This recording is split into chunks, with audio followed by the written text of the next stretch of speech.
this meeting of the Board of Education to order. I'd like to also ask our board members to identify themselves for the record as I call your name. John Andes. Here. William Buchanan. Here. William Gordy. Here. Nate Passwater. Here. And Donald Smack. Here. Elena McComas is absent, will be joining us later. We do have a quorum, so I'd like to ask for an approval of the April 19th Board of Education meeting. The board agenda. So moved, Bill Buchanan. May I have a second? Nate Password, second. All in favor? Aye. Let the record show the vote was unanimous.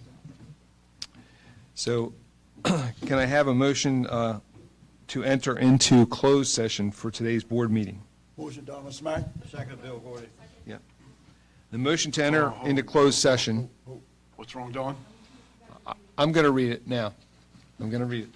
The motion to enter in closed session for the following reasons. The closed session agenda under the general provisions of Article 3-305 of the Annotated Code of Maryland. The motion to enter into closed session under for the following reasons. To approve closed session minutes from the previous month.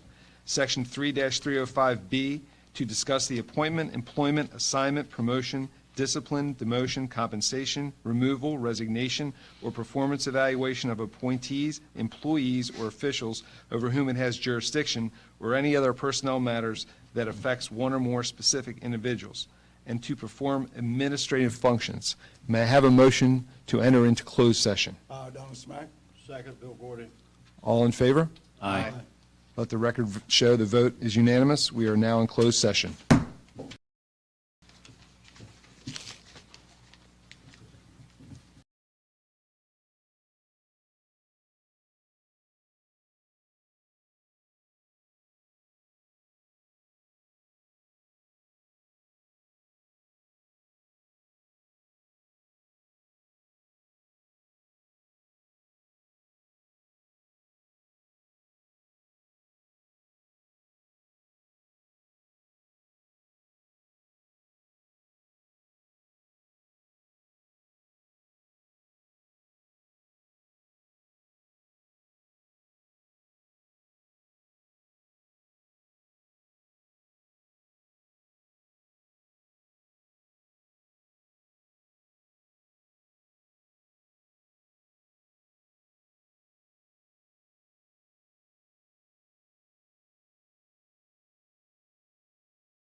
Hello?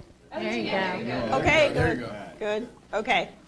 As we reconvene this Board of Education open session meeting, I do want to note we still have a quorum.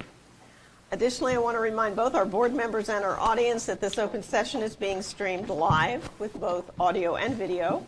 Conversations in the audience may be audible on live stream, so please just be mindful to limit any unnecessary conversing. A closed session was held today pursuant to general provisions, Article 305B of the Annotated Code of Maryland, to discuss personnel matters, to discuss legal matters, approve previous closed session minutes, and to perform administrative functions. So today we will start. We have Pastor Wayne Eyre from First Baptist Church in Pocomoke will lead us in invocation for today, and please remain standing for the pledge. Thank you, sir.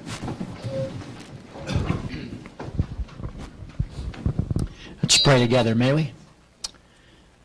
Gracious God, I'm reminded one more time what a privilege it is that we have the opportunity to open this session in prayer and to be able to speak with the God of heaven on behalf of the needs of our communities, and to know that you are an ever-present help in our time of need.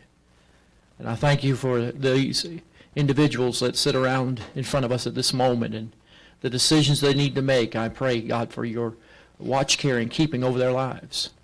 I pray that you'd grant them wisdom to make the decisions that need to be made, Lord, that are in the best interest of our students and our educators. And I thank you, Lord God, that we have the privilege of having baccalaureates still in our area and having prayer at school boards. And Lord, you've been good to us. And I just want to say thank you. I want to just praise your holy name for just a few moments today, that I have access to you not because of anything of my merit, but because of the shed blood of Jesus Christ. And I pray you'd bless this meeting. I pray that you would crown it in these moments, Lord, with wisdom, with direction, and with guidance. And we'll thank you in Jesus Christ's name we pray. Amen. Amen. Thank you, sir. To the flag of the United States of America and to the republic for which it stands, one nation, under God, indivisible, with liberty and justice for all. Thank you, Pastor. So very much appreciated.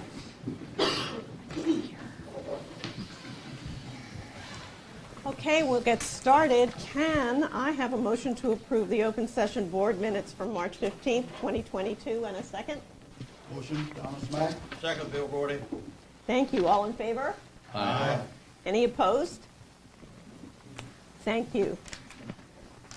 We now get to my favorite part, and I'd like to welcome, you're up here. Yay. I'd like to welcome our 2021-2022 student representatives who are joining us today to provide their monthly updates from their high schools. I believe this month we are starting with Rachel from Stephen Decatur High School.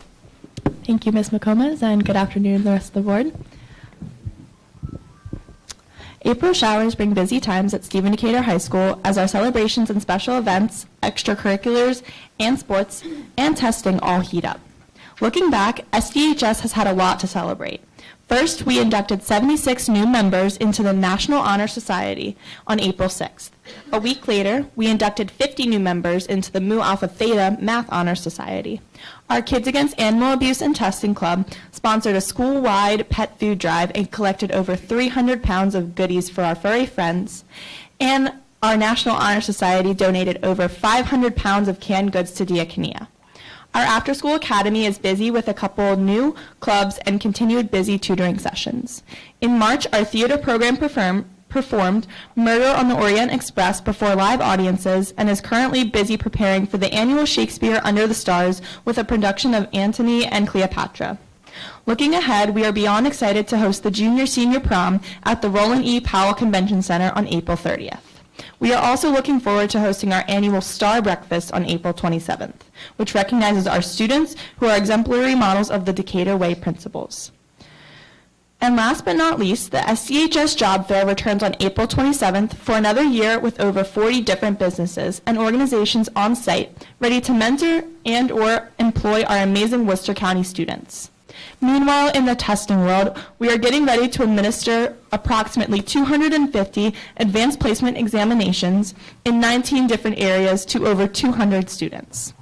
Finally, in the sports world, we are looking forward to our spring signing ceremony, and we are excited to see what our 200-plus athletes will be able to accomplish in the postseason. As always, we'd like to thank our central office leaders and our Board of Education members for your continued support and wish everyone warm spirits as warmer days are ahead. Thank you. And I also have the Worcester Tech board report as well. We'd like to once again congratulate Mr. Mike Levy, who represented Worcester Tech for the County Teacher of the Year and was a finalist. Congratulations to the Science Olympiad team led by Mrs. Sangwan and Mrs. Zenti. They competed in Howard County on April 2nd and had a great showing. 17 students participated in 23 STEM events. Our Skills USA team also traveled on April 2nd to compete in the state championships. 30 students earned either a first, second, or third place medal, with 11 students qualifying for the Skills USA National Championships in Atlanta, Georgia in June. This coming Thursday, we will be inducting 50 students into our National Technical Honor Society. Congratulations to those students who earned this high honor. And lastly, as we approach Administrative Professionals Week, Teacher Appreciation Week, and School Nurses Week, we'd like to thank all the hardworking individuals, not only at Worcester Tech, but in all the county schools for all they do every day for students. And now I'm going to pass it on to Raquel.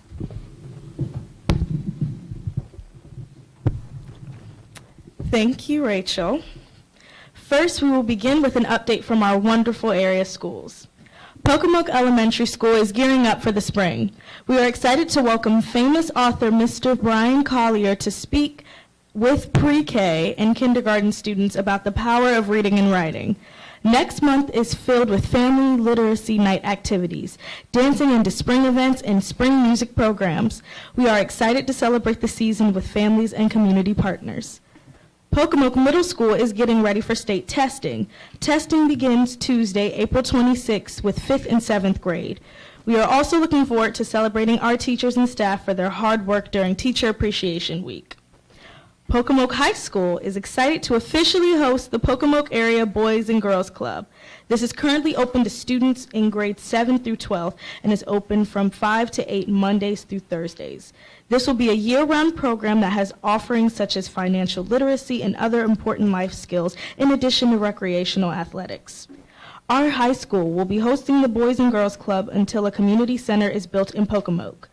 In addition to the Governor's Office and Baltimore Boys and Girls Club, we are grateful for Commissioner Josh Nordstrom, Board of Education member Bill Buchanan, and our Worcester County Executive Team and the Pocomoke City Council for their support in bringing this much-needed opportunity to Pocomoke. Pocomoke High School is excited once again to line Market Street with senior banners in this May. This is a new tradition that allows for other opportunities to celebrate the success of our graduating class. Our entire community enjoys celebrating the class of 2022. We are still asking for sponsors to help with this initiative. Any donate is appreciated. We're looking forward to hosting our prom in our stadium May 7th at 7 p.m. We will be providing dinner under a beautiful tent with Rustic Rendezvous as our theme. We will host Grand March as well as host prom royalty crowning at 5 p.m. in our auditorium. Our SAD students and staff team have worked with community members and faith-based partners for a great night of after-prom activities. Students will be provided a late-night breakfast at Lynn Haven Church and then a night of bowling at Eastern Shore Lanes. On May 16th, seniors will be completing their annual senior walk at Pocomoke Middle and Elementary schools. This is a great opportunity for our schools to celebrate seniors as well as have a glimpse of what their future holds. And finally, we are excited to have many students to celebrate during the We Excel banquet at 6 p.m. on May 18th. We are finally able to celebrate the academic achievements of our students with an indoor banquet, and it is much deserved. 158 students will be celebrated along with their families. Pocomoke High School students and staff are grateful for the continued support of our Board of Education and Executive Team. And now on to Lauren. Sorry, guys. Thank you, Raquel. I hope everyone had a fantastic spring break. We're getting closer to the end of the year, which means that spring sports are in full swing. Our baseball team has had an amazing season so far, with carrying 6 wins and only 2 losses so far. Our outdoor track team is also making their appearance known in the Bayside. We are also excited that we have a record number of students participating in tennis this year. We began our 3rd session of Academy 100 on March 28th and are continuing to offer all the same programs, including a spring session of driver's education. Plans for Summer Academy 100 has started to commence. Besides working on next year's student schedules, the school counseling office is gearing up for many exciting events for our students in the upcoming weeks, including our 3rd quarter honor roll reception on April 21st, a visit to UMES by our National Society of Black Engineers students on April 25th, the Stephen Decatur Job Fair on April 27th, and many events highlighting the class of 2022 graduates throughout May. Today, we will hold our final FAST event, Families and Students Together, for the year from 5 to 7 p.m. at Snow Hill High School. Parents, students, and community members are invited to join our teachers and staff in fun and competitive activities. The week of April 25th, we will celebrate and thank our administrative professionals for the outstanding work they do. The following week, we will celebrate our teachers during Teacher Appreciation Week. On April 26th, we are excited to host the county's Fine Arts Festival. We invite all of you to view our spring musical, Pippin, which will be performed the weekend of April 9th. And of course, everyone is excited for prom, which is May 7th and will be held at Furnace Town. After prom will be held at Alley Oops. I would like to congratulate Lauren Moses and Wyatt Lohman for being selected as our Bayside Scholar Athletes. Lauren and Wyatt will be recognized at the Bayside Scholar Athlete Banquet on May 2nd. On May 6th, the Snow Hill area principals will will host a meet and greet at the town's first Friday outing. Lastly, please note that the date has been changed for our We Excel banquet. The banquet will now be held on May 10th at the Clarion, beginning at 6:30 p.m. Thank you, and I will now turn it back to Ms. McComas.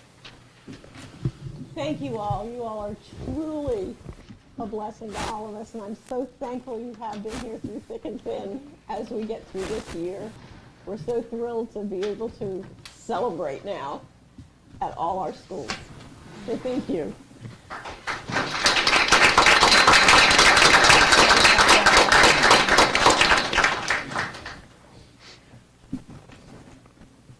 It's now time to recognize any audience members joining us today from the following organizations: WCTA, Beth Shockley Lynch, good afternoon.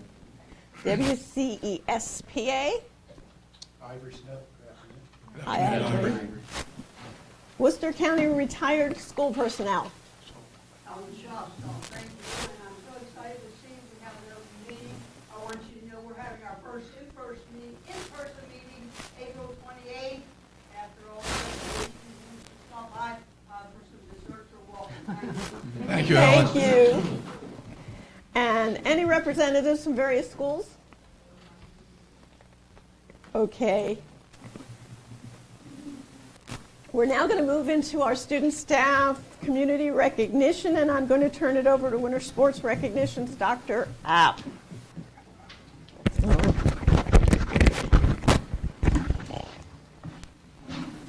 Thank you, Mr. Comas. As you make your way to the front, it's my pleasure to see all of the athletes and students back in our building. That's certainly a great surprise, and we're glad to have them back. I want to introduce our athletic supervisor, who will be running the program and introducing our coaches and principals and our athletes. So, Mr. Sam Slacum.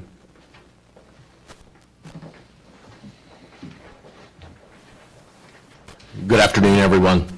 Extracurricular activities provide one of the many enrichment opportunities for our students in Worcester County. Interscholastic athletics is what we're here to recognize today, and it is my distinct privilege to be part of this program. We recognize these student athletes for their exemplary achievements through the winter sports season. At this time, I'd like to bring Mr. Chris Adkins, Athletic Director for Snow Hill High School, up to start the program.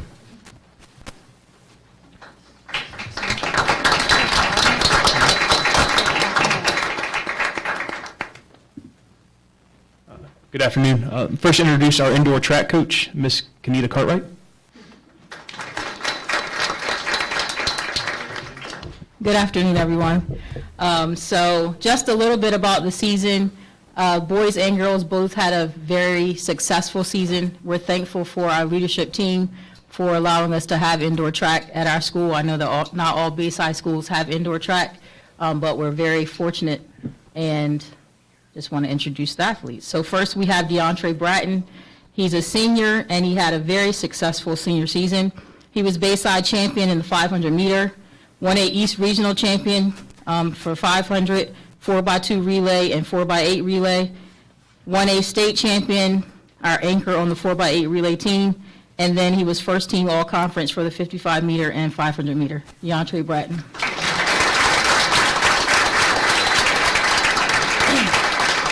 I don't know, you go back there. DeAndre up there. The first one, yeah.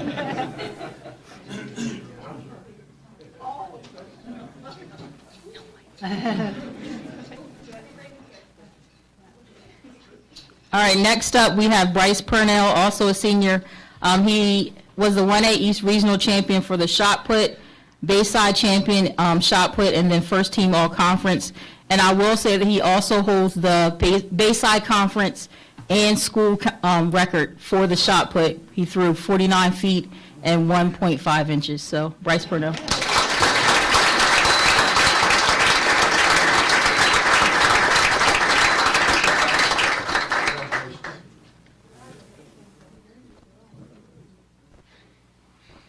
Justin Herney was injured most of the season, but came in clutch for us. He's first team all-conference for pole vault. Justin Herney.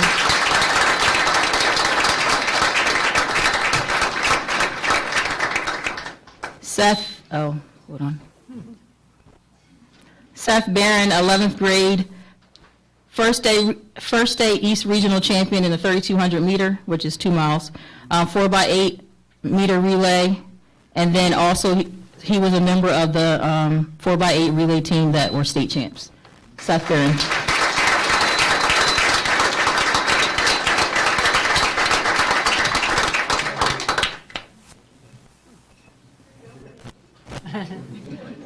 Jay Nas Crawley, an 11th grader, first day East Regional champion in the 4x2 relay and the 4x8 relay, and he was also a member of that 4x8 relay team who were state champions. Jay Nas Crawley.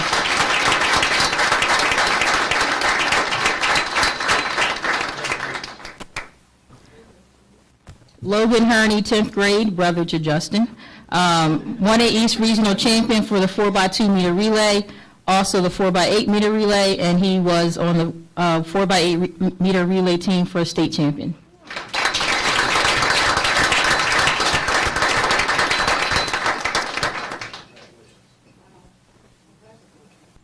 And our final athlete is Gavin Lucas, 10th grader, and he was on the 4x2 meter relay team that were the 1A East Regional champions. Gavin Lucas.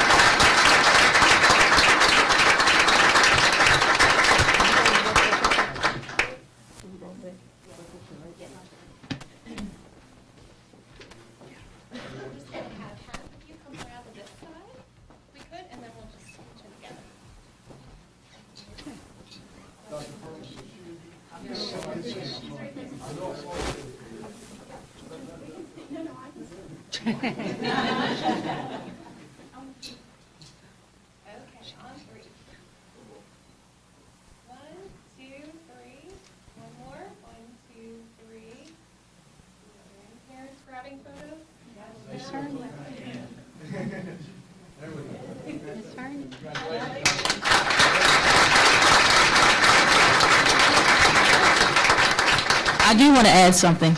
So Dave Dotson, I just saw him. This guy, if you don't know, is doing phenomenal things for track and field. He ran every single indoor meet, and we had fully automated timing, live results with his team, Pat Russo and Kay Russo. So like Worcester County is like killing it at indoor meets. So thank you, Dave.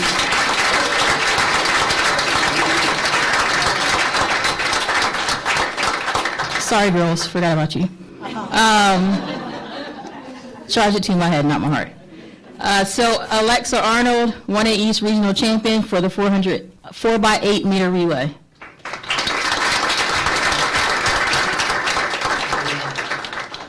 Lily Covington, Senior, 1A East Regional Champ in the 1600 meter and on the 4x8 meter relay team.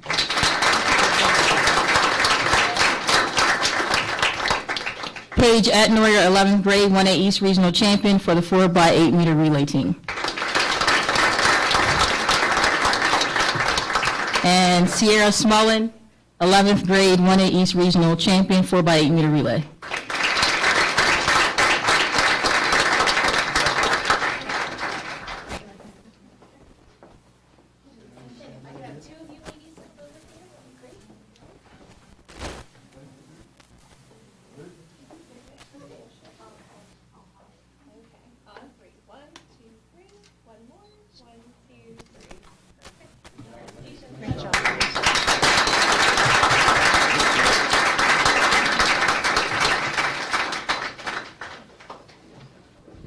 A lot of kids from a small school, so Coach Cartwright, that's a testament to you and your hard work, so good work.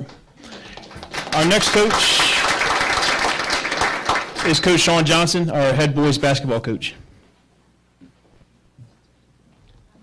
Good afternoon, everyone.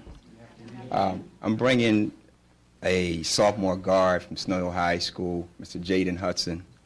He scored over 396 points this year, averaging 5 assists and 8 rebounds. He led us in 14 of the 21 games we were allowed to play this year. Jaden, of course, got MVP of our team. He was feared by the coaches and players in the whole Bayside Conference, all right? You know, that was the game plan. We had to stop Jaden. So he was 1 point away from winning Player of the Year as a sophomore, all right? But he was voted first team All Bayside this year. And again, we're looking for amazing things in the future from him. Jaden Hudson.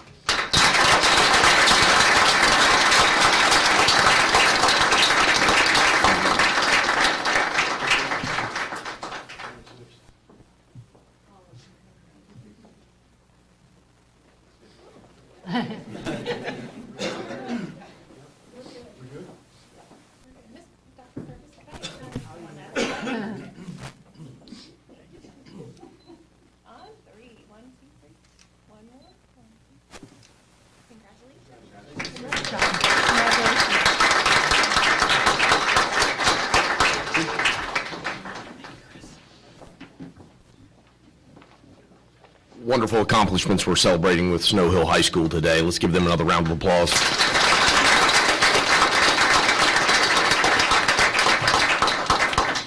Now I'd like to ask Mr. Dan DeBronze, Athletic Director at Stephen Decatur High School, to please come to the microphone.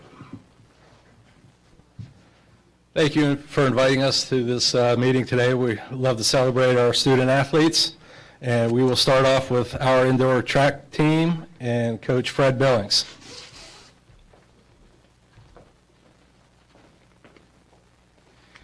Okay, I'm going to start off by introducing our first team, all Bayside participants in indoor track, starting off with the boys team. Owen Melnick. Owen's a senior. Owen was the Bayside champion, the regional champion, and placed third in the pole vault. His best vault was 13.6.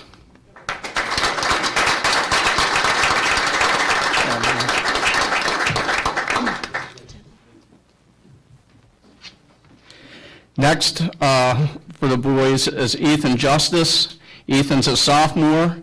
Ethan placed second in the 800 at Baysides with a time of 2:10. He placed second in the 1600 meter at Baysides with a time of 4:49. Ethan Justice.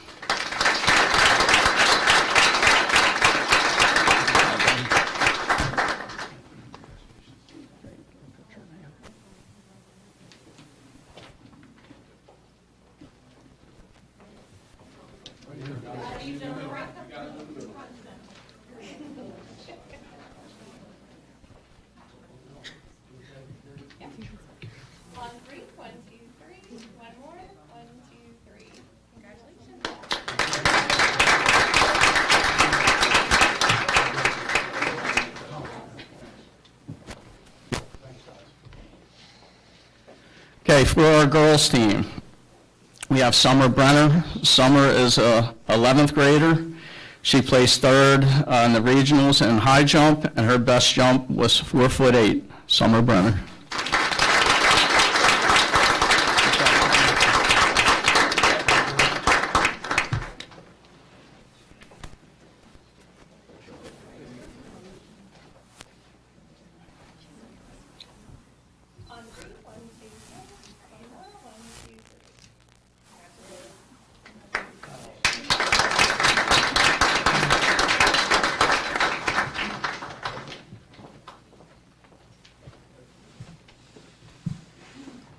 Okay, now we're going to be here for a while. Now I want to introduce our wrestling team, and we're going to start with our head coach, Todd Martinek. All right, I'd like to introduce our Bayside and state champions. First is Noah Rijo, two-time state finalist, Bayside champion, be attending Bloomsburg University next year.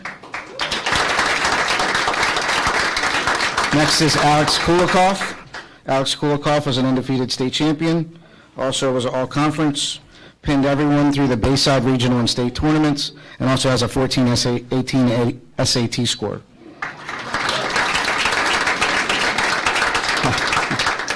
We have more Bayside champions, Cody Drummond, Logan Interieri, Liam Hughes, and Juan Hinojosa. We have two more, but they're not able to attend today.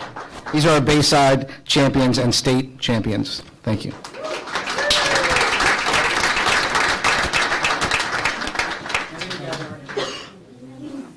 Noah, he's going to Bloomsburg. I graduated from Bloomsburg.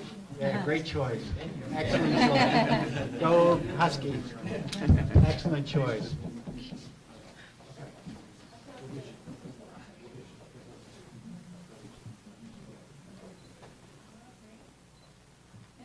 I might have you go one over.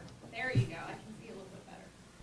On three, 1, 2, 3, and one more. 1, 2, 3. Congratulations.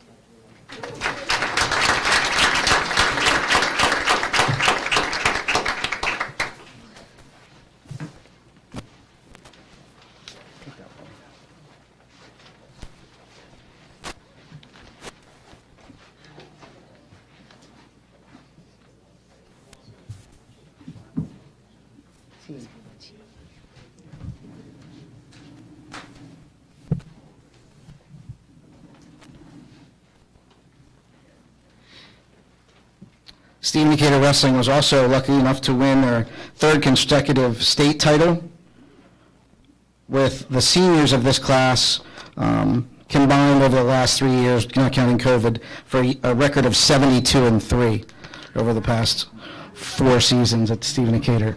So I'd like to introduce the team state champions, 2A Wrestling. Juan Hinojosa, Aaron August, Liam Hughes, Donovan Henry, Reed Caney, Amarion Manuel, Logan Interieri, Cody Drummond, ZJ Lyons, Evan Hayworth, Gavin Kramer, Parker Interieri, Noah Rijo, Jack Quisgard, Cole Kohut, Alex Kulikoff, Mia Stubblebrine, and Michael Rain.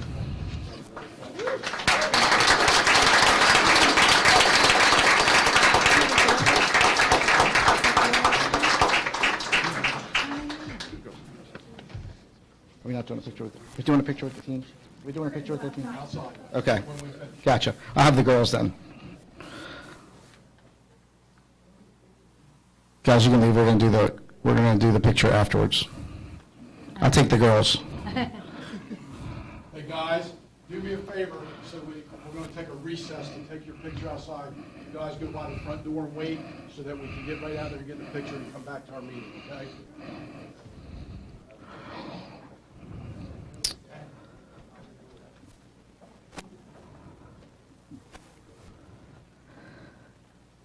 Steve Decatur Wrestling was also lucky enough to have 5 girls complete the season, which 2 of which were placed at the state tournament, but all 5 girls that wrestled for Steve Decatur won the regional titles. And those girls are Maddie Reed, Jenna Danner, all regional champions, And then Mia Stubblebine was a regional champion, but also placed fourth in the state.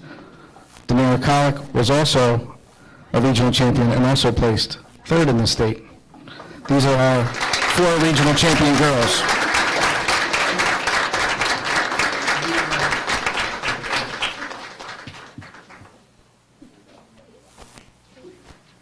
My assistant coach is Josh August and Don Prana. I always forget that. They made me look good. On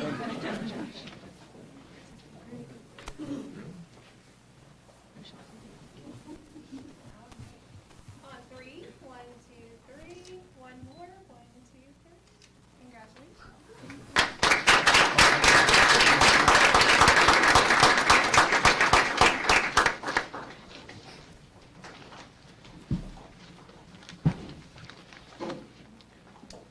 Yeah, we have one more announcement as well. Our head coach, Todd Martinek, unfortunately decided to step down this season after a great career at Stephen Decatur. He was named not only the Bayside Conference Coach of the Year, but also the Maryland State Wrestling Coach of the Year. Congratulations.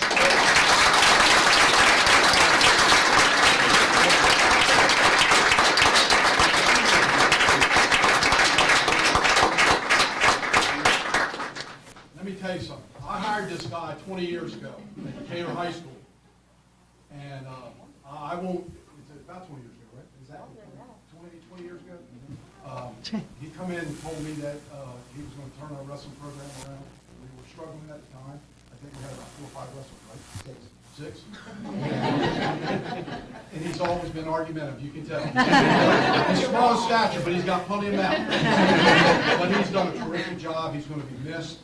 He's given his heart and soul to those kids in this wrestling program. I know I share that with Mr. Seitz, the principal now. And even though he's going to teach one more year and then retire from teaching, I think. But he's somebody, that's his plan, if we let him. He's somebody that's contributed in this, that has contributed his life to those young people, and many, many more before that aren't here today. So, great guy, and sorry to see him step down, but certainly understand he's at the end of his career and he's got other plans. So, congratulations. Thank you.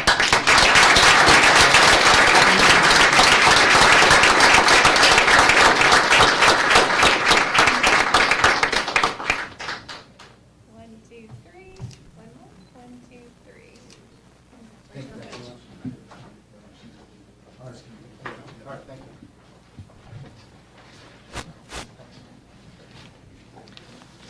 All right, now we have our swim team, and I'm going to introduce our men's head coach, Steve DeKine, and Stephen Decatur, Teacher of the Year. Thank you. The SDHS swim team had another great year, and we had 2 swimmers this year who achieved at the highest levels. First up, we have Gavin Stern. Gavin won a Bayside championship in both the 2IM and the 100 free. He then went on to win a regional championship in the 50 free and 100 free, and then at states placed 4th in the 100 and placed 3rd in the state in the 50 free.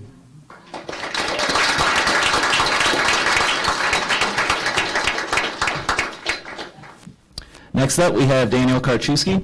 At the Bayside Championship, Daniel won the 100 butterfly. Then at regionals, he went on to win the 2IM and placed on the podium at both of his individual events at states as well.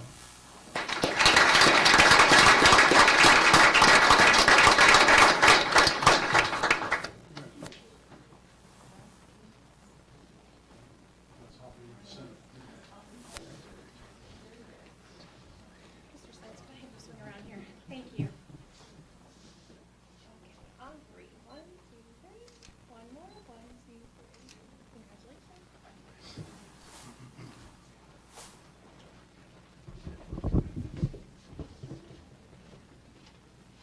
Congrats, Coach. All right, next we have our women's head coach, Miss Christina Watts.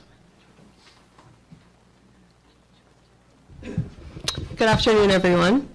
Our 4 girls that are here today, they won a Bayside title all together as a relay for our 200 freestyle relay. So I'm going to go ahead and introduce them all together. We have Kaden Hamby, Sierra Wakefield, Vienna Williams, and Natalie Canham.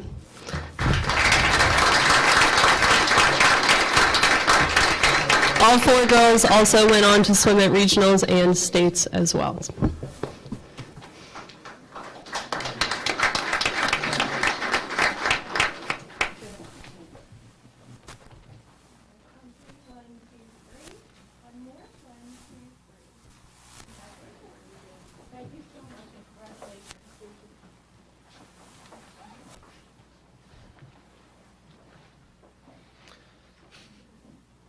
Yes, go out there. All right, last but not least, we have our girls basketball team led by Coach Scott Kurtz. Thank you. Good afternoon. For giving me my notes. First, we have all-conference first-team player Maya Garner.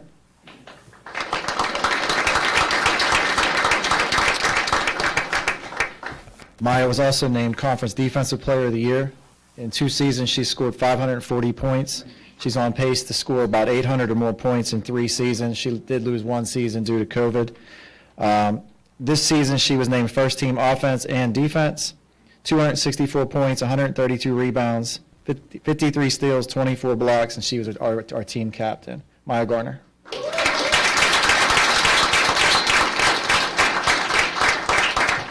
Nadia Bullock.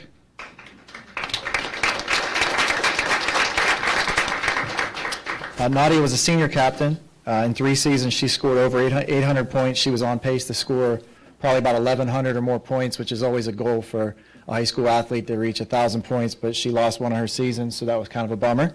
But she still did phenomenal.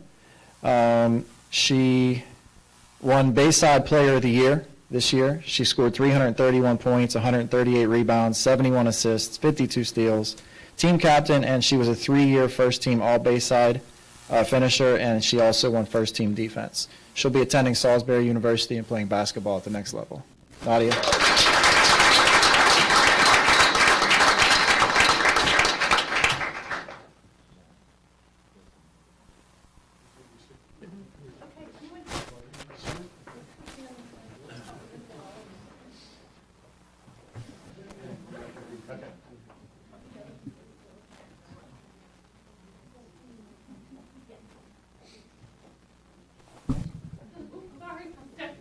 Parents, you can come on up.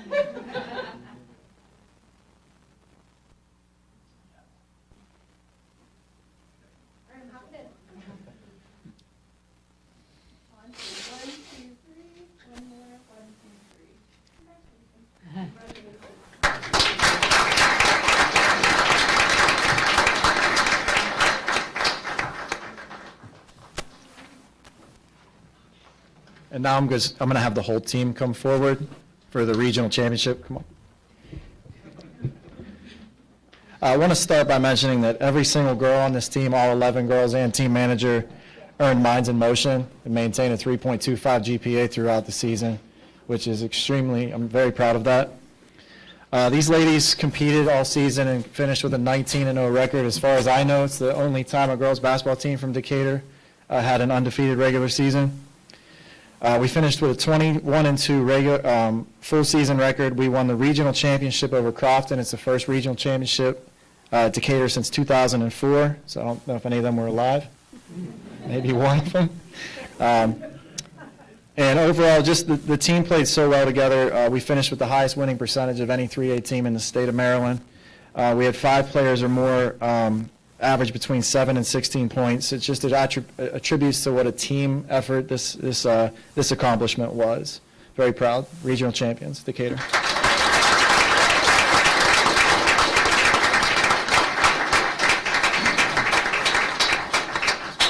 about we have these girls out, since there's a large number of when we do the boys, we'll do it all outside. Okay, great. We'll meet you right outside for a picture, okay? Straight down the middle.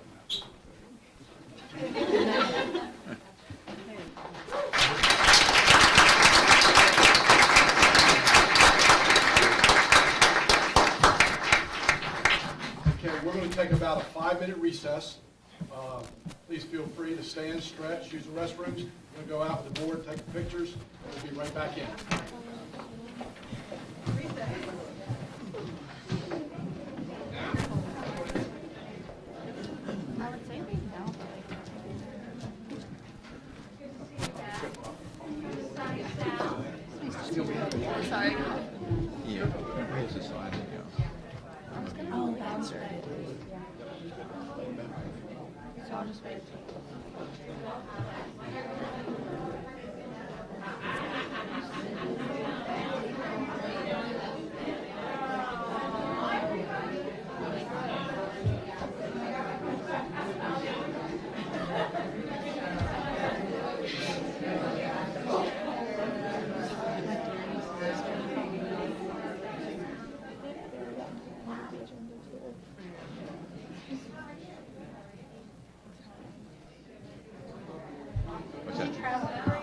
Yeah, we went to Jamaica.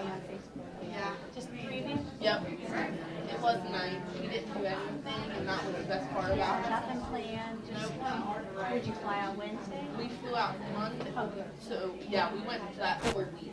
So we flew out Monday and then came home Friday. Is your mom still at the nursery school? No, she's at the treasurer's office in the government building. She's been there for 5 years. Yeah, she had to leave the nursery school because they didn't have any benefits and the very good, which stinks because they work hard. So That's a better position for her. she had to leave. Yeah, my dad's been at the Rose for 33 years, or 30-some years, something like that. So what's Uncle David doing? Everything under the sun. Basically, he's a waiter at the Bayside Skillet 3 days a week, and he does a landscaping business with the Apple Welch, and then he cuts grass on the side of that. So him and my dad combined have about 35 yards that they cut. So, Did your dad retire now too? no, He's still no, working? he didn't retire until I finished college. I hear you. Yeah. He's got a little while. She's got a little bit of an investment. Yeah. He's got a little while. He's ready to retire. He's been there so long, he's just tired of doing the same thing. Same thing, yeah. You, your uncle can have a nice little business too, a side gig, you know? The only thing about it is that it's only seasonal. It would be nice if it was year round.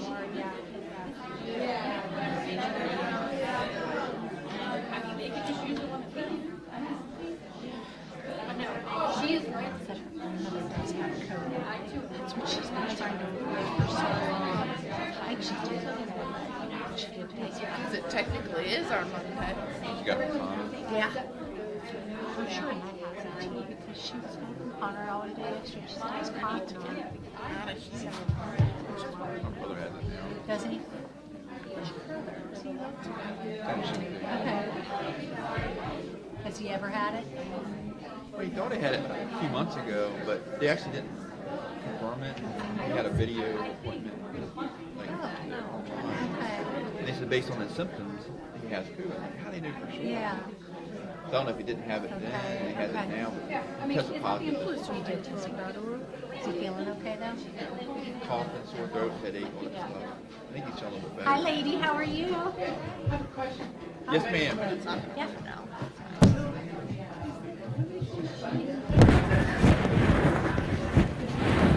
They're actually funding over and above me. So Okay. You good? Yeah. What's the big to do about bringing them home? well, their problem right now is, and it always has been, is that Worcester County receives very little state aid. Right. Because of the way the state aid formula is. Yeah. I'm not. I was here. I worked in budget. Did you? Yeah, so. You on the finance side? I was an advocate. I worked on, this is my, COVID was my 4th funding commission that I was working in. Oh, wow. Yeah. So, you know, I sort of, Josh Northeast, I said something like, that's not right. Well, I don't understand is I'm aware I took school, finance, funding, explain, simplify. You did? Yeah. Well, they've changed it. Better, but really, what's really I mean, what came out of it? Anybody else can think? You're working hard today. You break a sweat. Montgomery. But that's what Yeah. I know. It's almost May. It's supposed to be warm. Yeah. That's what you're saying yesterday. Pocomoke doesn't get less because you Thank you. That's when I sent him. Yeah, we did get a lot of I guess if money. you look at it just real quick, I mean, we have a poverty rate My mom, of for Mother's Day, I know this is super like which is right at above. early, but I got her an air fryer. We receive the for lowest amount of state aid. I don't know So if in you that know. sense, it seems But to it's be a not little like the bit out of basket. whack. We have that much higher poverty rate. Yeah, is this in the way? Okay. Student, not how much state aid. And the better argument, when I. My moves aren't out right. I don't know. I just gotta make sure. Mr. made the argument that. I was excited because she got rid of her air fryer that was like the oven. Yeah. I guess my dad got rid of it, but I was very excited. It's more of a gift for both of us. You know, she's been wanting this for a long time. We don't really give gifts for like Mother's Day and Father's Day. Like we just mainly do birthdays and Christmas. Like some people, I don't know if you guys do, but some families do like Easter baskets. Yeah. Like She's my our family, grand- Yeah, she's one of our granddaughters, but she does my represent us little. like We used to have what I little think you're egg getting ones, at. but like Right. we're all older brother. No, I don't have any siblings. I thought you were the But I have like cousins. I'm the youngest in the family. Okay. So like we don't do any like little stuff anymore. Right. There's even nothing. She's nice. And like she was one of my. Like my mom gives me candy, but that's like my dad. So it's like it's not a. She is my right. We don't really Your get contact information though, and then she unspoken. I could go ahead if you don't mind. Thank you, honey. You did a really great job. I'm shocked she was. That's so what I thought she was she barely even spoke to me. She was I like that sticker. It says be curious, not judgmental. Yeah. Yeah, but I always, my mom's had like a really tough year just with a lot of stuff, so I always like to get her like little gifts and stuff. I get it. We don't ever. I think No this is just problem. not. Take care of yourself. You don't know why we don't. She's doing domestication. Yeah, she does. Well, she works for I think also as like a sibling, because we feel all like totally love her. Tell her I was really proud of her. Yeah, we How always many want to give siblings do you have? I have an older stepbrother and then 2 younger brothers. Oh wow. Yeah.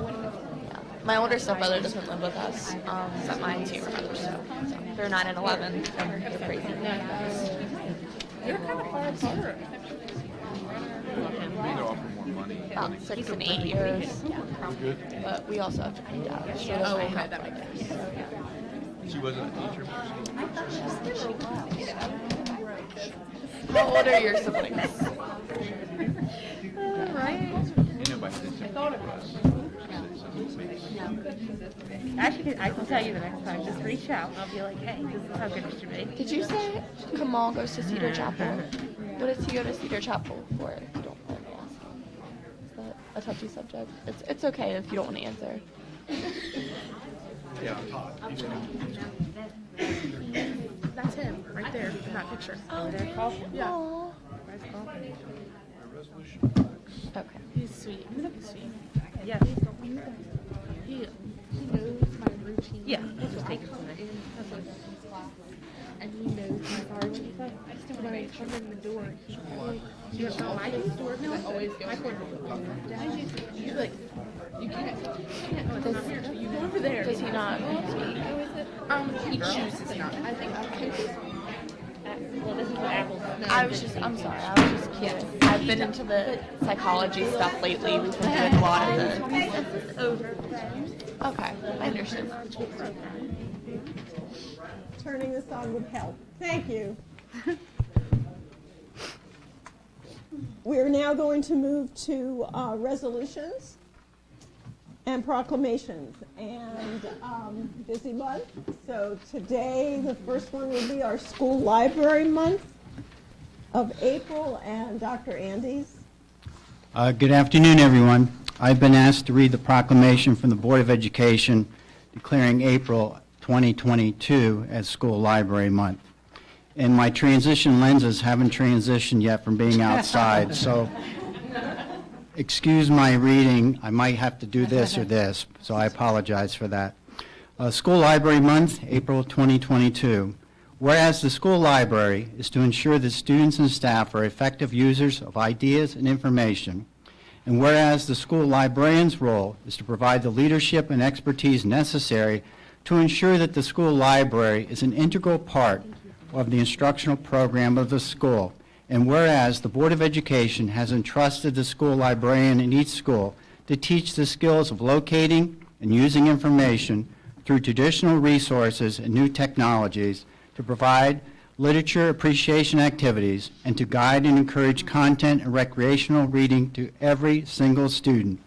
And whereas lifelong learning begins and is systematically developed through the school library curriculum of the elementary and secondary schools, and whereas the school library contributes to the individual growth and development of all students while fostering both excellence and equity in education, and whereas the school librarians of Worcester County have dedicated themselves to work for quality school libraries for all students. Now therefore be it resolved that the Worcester County Board of Education does hereby proclaim April 2022 as School Library Month, and calls upon school administrators, teachers, students, and citizens of Worcester County to recognize and support this action and to participate throughout the month of April in the celebration of School Library Month. It's signed by Elena J. McComas, President of the Worcester County Board of Education, and Louis H. Taylor, Superintendent of Schools. And I believe Ms. Jen Sills is here to accept this proclamation.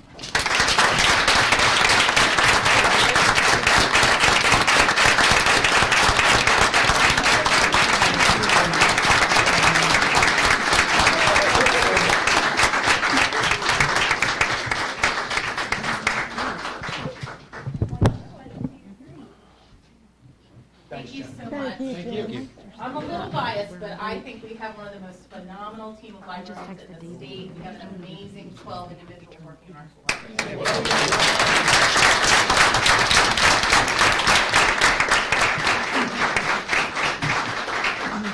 And now we have Teacher Appreciation Week, which is May 2nd through 6th, and that Mr. Todd Bronte. Thank you, Ms. McComas. There's no better time to appreciate teachers for what they do for us and what they have done for us. So from May 2nd through the 6th, the 2022, it'll be a Teacher Appreciation Week. Whereas teachers mold the future citizens through guidance and education, and whereas teachers encounter students of widely different backgrounds, and whereas our country's future depends on us providing quality education to all our students, and whereas teachers spend countless hours preparing lessons, evaluating progress, counseling and coaching students, and performing community service. And whereas our community recognizes and supports teachers in educating the children of this community. Now, therefore, be it resolved, Worcester County Board of Education proclaims May 2nd through 6th to be Teacher Appreciation Week. And be it further resolved that the Worcester County Board of Education strongly encourages all members of our community to join in personally in expressing the appreciation to our teachers for their dedication, devotion, and their work. Adopted this the 19th day of April, 2022, signed by our Board President Elena J. McComas and our Superintendent of Schools, Louis H. Taylor.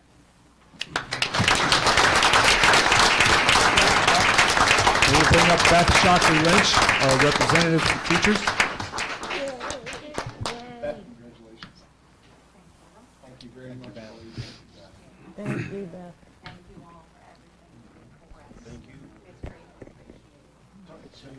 You have to get a picture. One more, 1, 2, 3. I can't help but say what Beth said down. 24 jurisdictions in Maryland, and she's our president of our association. And I have as close a working relationship with her as I do anybody in this county. And I don't know many superintendents, presidents of Teachers Association, and our support association can say that. That's what makes Worcester County a special place. Thank you, Beth.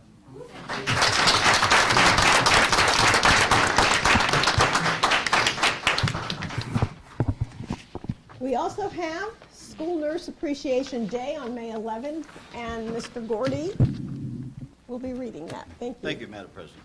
It's my great pleasure, my great honor to recognize our school nurses. Whereas students are the future, and by investing in them today, we are ensuring our world for tomorrow. And whereas families deserve to feel confident that their children will be cared for when they are at our schools. And whereas all students have a right to have their physical and mental health needs safely met while in the school setting.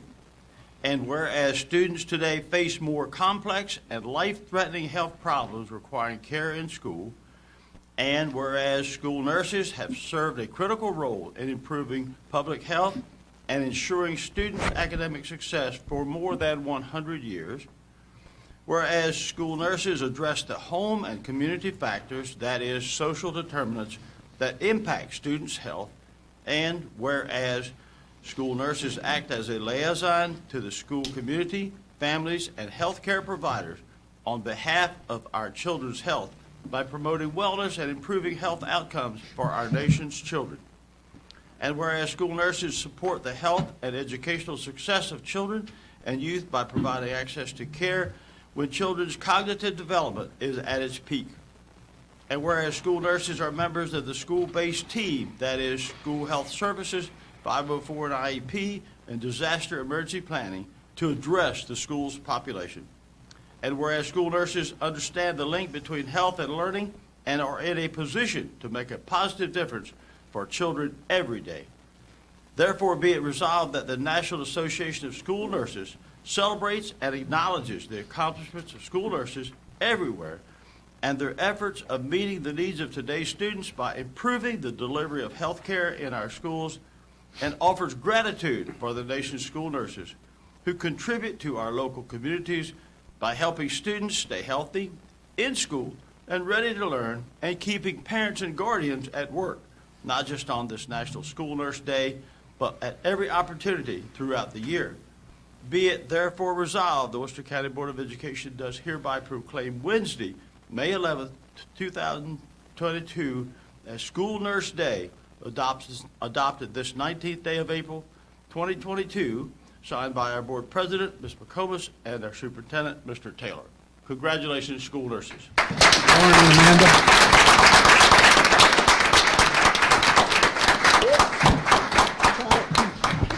Mr. Taylor, I don't know if you're going to say any words, but I wanted to just share our gratefulness. I oversee the school nurses along with I oversee Lauren and Amanda, who oversee the school nurses. And I just want to thank all of our school nurses from the bottom of our hearts for the last, I don't even know how long. So long I can't even remember before. But I appreciate both of you and your leadership, and you all were really leaders alongside of everyone else during this pandemic, so I really appreciate you, both of you, and please share that with the school nurses. But also congratulations to Amanda, who is now a national board certified school nurse, first one we've ever had,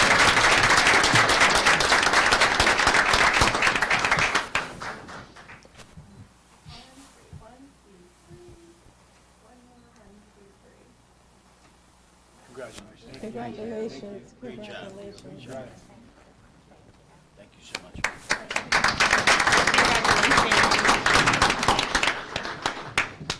No kid hungry. No kid hungry now. Yeah. I have the next item, Ms. McComas. I asked Mr. Otis Collins, our food service coordinator, to step up, please.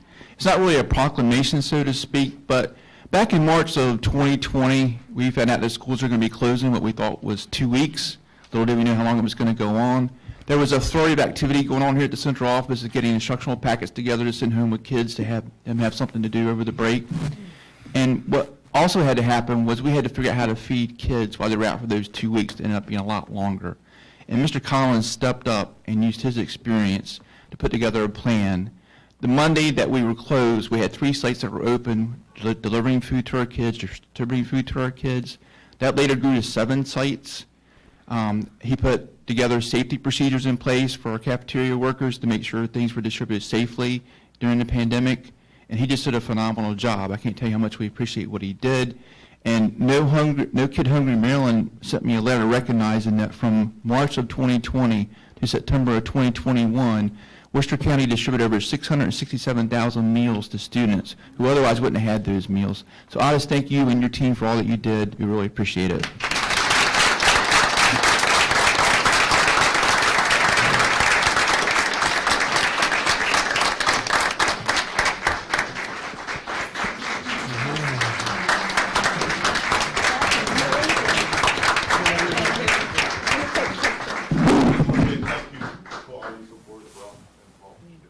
It was amazing.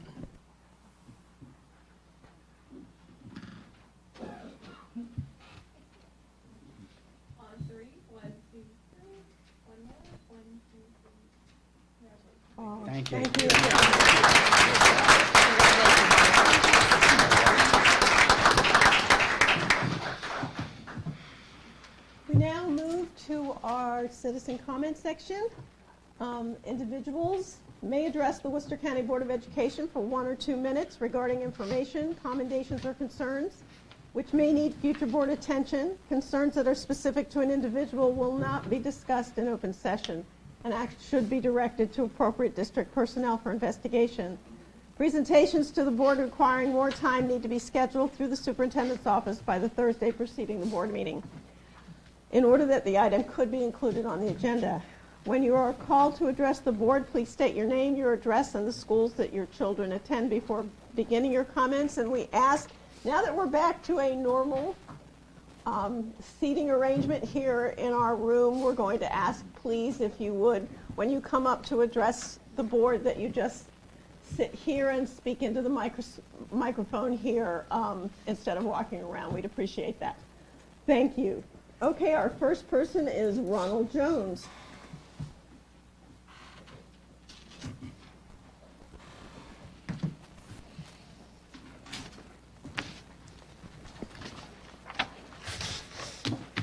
My remarks. You may have to turn that on. I'm not sure if it is or isn't. Is it on? That's your first test. Switch out.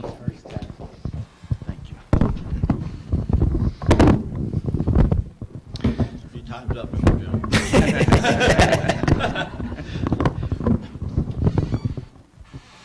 Thank you. Excuse me, my remarks are related to some things that I had read in the newspapers about Board of Education meetings here in Worcester County. And I came upon this article that appears in about 30 newspapers around the country, but it's written by a young man whose name is Gabriel Ascoli from Thomas Jefferson Science and Technology High School in Alexandria, Virginia. And I thought it was very appropriate, so if you'll bear with me while I read, I'm not going to read the entire thing, but most of it. He begins by saying, "What's the difference between a Jew and a Boy Scout?" a friend asked, with a broad grin on his face as I sat down in my 7th grade science classroom. "The Boy Scout comes back from camp." He and everyone else at my table burst out laughing. Did my classmates even know what they were laughing about? Upset but unsure, I feigned a smile. I'm ashamed to say that I said nothing. I grew up hearing about the Holocaust through the stories of my grandfather, who is now 92, told about his perilous escape from the fascist Italy as a teenager. Sorry. My generation is the last one that will be able to talk to Holocaust survivors and people who experienced life in Nazi Europe. As this crucial connection to the Holocaust fades, so will our collective memory of it. When there are no more living survivors, Holocaust denialism will become easier and more mainstream. I'm a junior in high school now, and my formal education on this topic has consisted of one slide with a brief depiction of concentration camps and a short worksheet. If this is all I've been taught, it's no surprise that Holocaust knowledge nationwide is severely lacking. Almost 1 in 3 American adults say they believe that fewer than 2 million people were killed, and about 1 in 10 people aren't sure that Holocaust ever occurred. In a national survey, 11% of millennials and Generation Z report believing that Jews themselves created the Holocaust. To be clear, 2/3 of Europe's Jewish population was murdered. 80 years later, anti-Semitism is on the rise. As a Jewish American, I've had to walk past security guards and a metal detector to enter my synagogue for fear of shootings. Swastikas have been painted on schools, Jewish centers, even the State Department elevator. When I recall the chants of "Jews will not replace us" by white supremacist protesters in Charlottesville, Virginia, it chills me to my core. Sir, we're at 2 minutes, so if you can wrap up, we'd appreciate it. Okay. Thank you. Any When my friend made the joke in 7th grade, I said nothing because I didn't want to be ostracized for ruining his funny moment. I now recognize that his comments stem from ignorance. Each generation needs to be taught about the events and ideology that allowed the Holocaust to occur so that it can be given an opportunity to understand the horrifying consequences of unchecked hate and ignorance. We need to make sure the lessons of the Holocaust outlive the last survivors. Thank you, sir.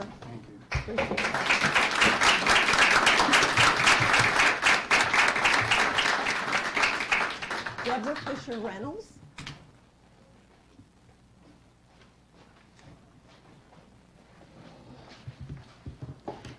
Hi. Good afternoon, Board. It's great to have this opportunity to speak with you. My name is Deborah Fisher Reynolds, and I'm here from Strong Schools, Maryland.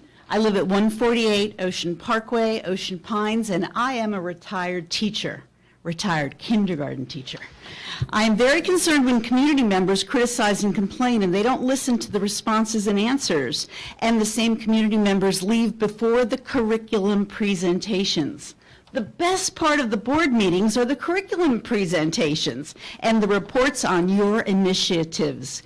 In January, February, March, the board members here heard while community members objected to books, transparency, curriculum, CRT, and in January, February, March, the Worcester County School professionals had outstanding presentations on formative assessments, implementing technology, collaborative cooperation, home-school connections, anti-bullying programs, problem-solving and team building.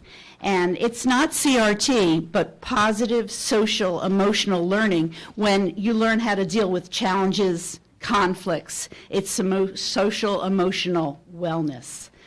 Library and book selection process. And I've heard here at the board meetings, results, results, results. Thank you for the PowerPoints. Thanks for the data. Thanks for the updates. And thank you for showing us how things really get done. The answer to problems and concerns are curriculum solutions and new initiatives. I would really like to see the local newspaper cover these informative presentations that we all can learn from. You, the school board, are very lucky to get this information. I hope the parents of every student see and hear these curriculum information presentations too. It's like having back to school night again and again and again. Our students are back in class and they're excited about learning and exploring new ideas. Thank you to the Worcester County teachers who make learning fun and exciting. Thank you. Thank you.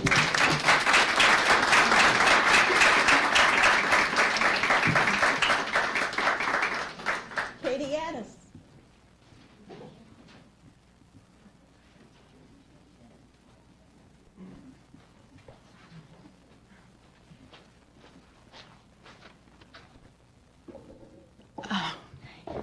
Katie Addis, Bishop of Maryland. So what is a woman? What is a man? The confusion of these basic questions is not a mistake. The confusion is a strategy. Why do we want to confuse our children and have them in a state of perpetual uncertainty? Is it because they're easier to control that way? Is it because at that point you are breaking apart the family unit? The Maryland Comprehensive Health Education Framework is trying to do just that. Why can't we let kids be kids? Why do they need to learn about gender identity, sexual orientation, and how to identify their peers in kindergarten? And why are parents not allowed to opt out until at least 4th grade? The opt-out philosophy is a deceitful approach which preys on parents' ignorance of understanding, assuming that all parents know what's going on during their child's day and that they can take them out of these situations of indoctrination at any time. The reality is, most parents don't know what the children are learning due to the lack of transparency and deceitfulness of the administrations that are pushing these narratives. I am starting a new campaign that will come to fruition when I become elected called the Opt-in for Transparency. When parents are allowed to opt in, they are signifying that they are aware of the material that will be taught and are okay with the content being presented. Opt-in alternatives will take away any transparency questions because parents will provide consent. to the advanced suggestive content. Permission slips and consent forms should be provided to parents and or guardians that are outside of the content of core subjects. So I'm asking all board members to think about these questions. Do you feel like child innocence is worth protecting? Do you believe the strong have a moral obligation to protect the weak? You as board members hold the power to shelter human decency and innocence in our young children. The public deserves to know where each of you stands on these polarizing issues when it comes to the Maryland Comprehensive Health Education Framework. Please make the right decision for moral good above all else. Thank you. Thank you, Katie. Richard Addis.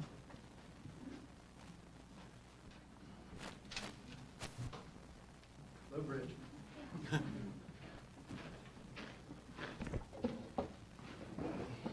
Richard Addis, Bishopville, Maryland.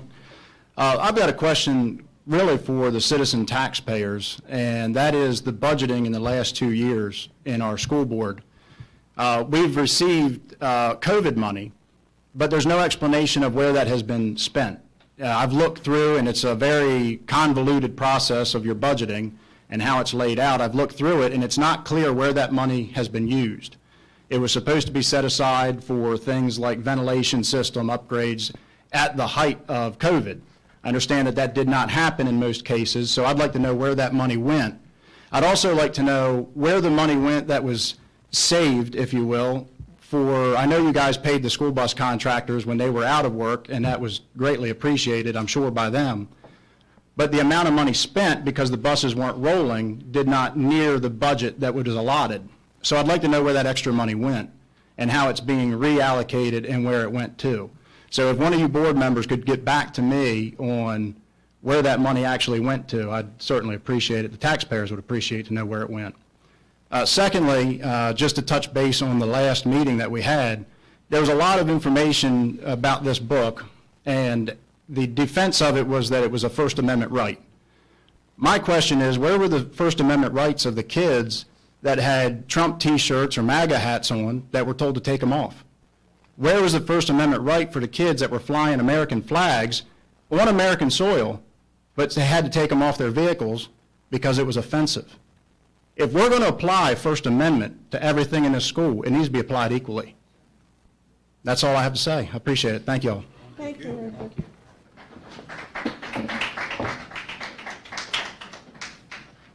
Kate McCloskey.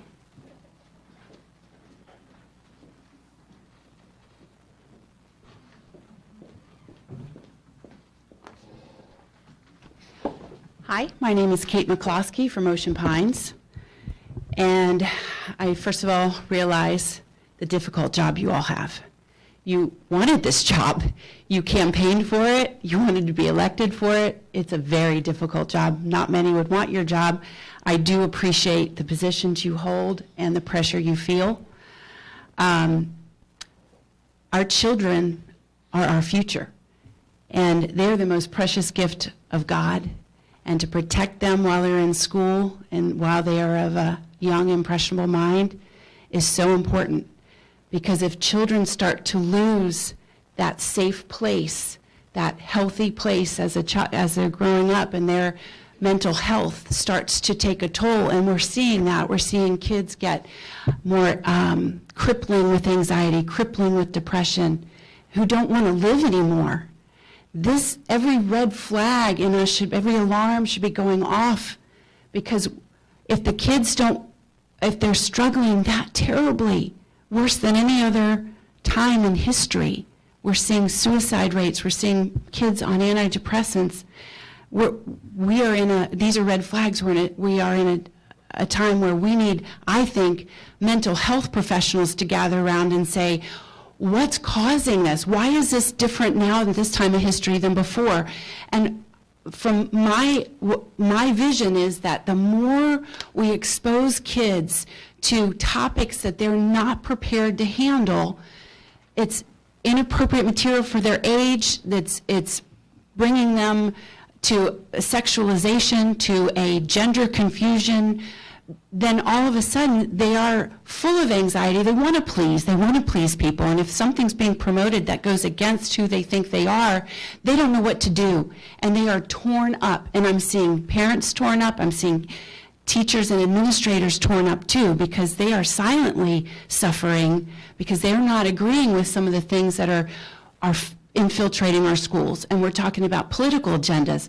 Our schools weren't so political, and now all of a sudden they are. And so the more the kids are exposed to materials that are inappropriate for their age, the more their mental health suffers. That's the connection I'm making in my head. So I just want to implore you, you have the power. You've been elected to these seats. You have the power to put together a mental health professional committee that is trained in what is causing kids to lose their mental health before they're 18 in their most formative years. And really take a look at, okay, you've got the power to remove those influences from our school and make our schools safe again. And I want to encourage you, I'm your biggest cheerleader, make our schools safe again. Thank you. Thank you. Thank you. Karen Abbott.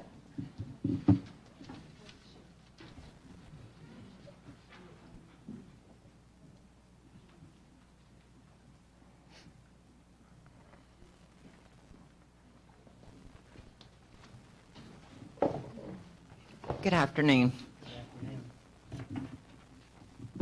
I just wanted to address what the first speaker said about not being able to see the whole meeting.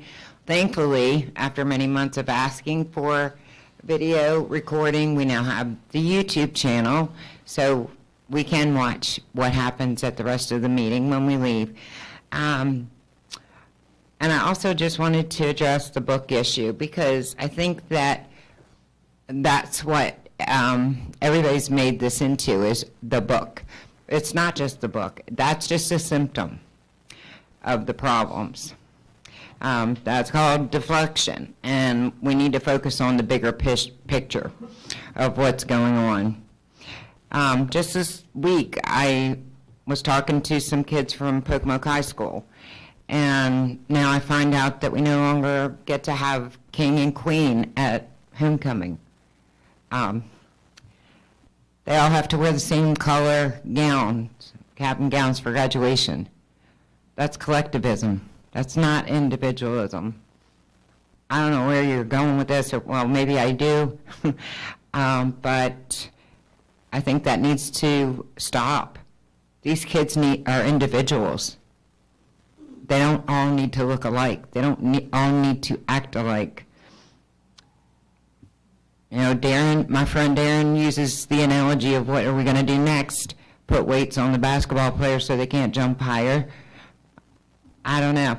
This is not the Pocomoke High School that my kids went to. And the last thing I want to say is that if you are so proud of everything you're doing, then I'm not sure why the incumbents that are running won't put their platforms on their pages or answer questions from the community. So I would appreciate it if you would do that, because I think the public needs to know where both sides stand. Thank you. Thank you.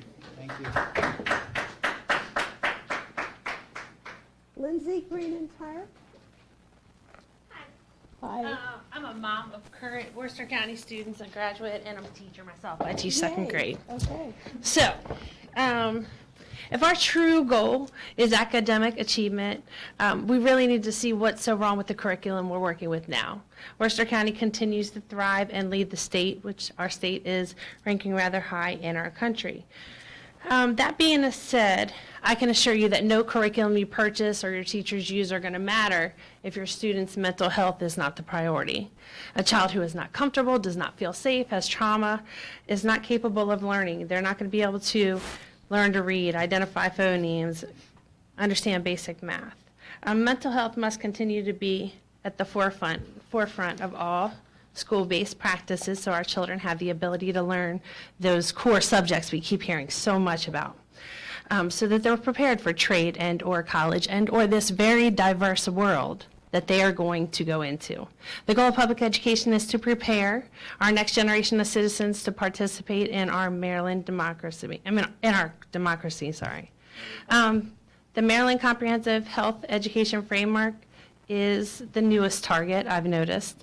It's described as an indoctrination, grooming, and exploitation by the group of people looking to take over our Board of Education within the goals of somehow removing things like diversity, inclusion, and equity practices from our schools, ignoring all federal and state laws with the thoughts that you could do that. As thinking through that, I went through the framework, and things like, I knew family life and human sexuality would be the topic of today, so I thought I'd look at it. In kindergarten, children are describing different families. As they get older, they're practicing communicating personal boundaries. They are recognizing and respecting people's ability to express themselves in many ways. They define consent as people of all ages and abilities having the right to tell others not to touch their bodies when they do not want to be touched. Grooming, by definition, is the action by which a pedophile prepares a child for a meeting with the intention of committing a sexual offense. This framework is actually the opposite of grooming. This framework teaches our youth how to identify trusted adults, understand consent, and distinguish healthy relationships between unhealthy ones. It arms our children with the knowledge to stand up for themselves, recognize danger, and seek help. Our children are academically making gains at a precedented rate this year, actually. To support the entire child, we must continue to implement practices such as social emotional learning and culturally responsive teaching practices to support healthy growth for the entire child.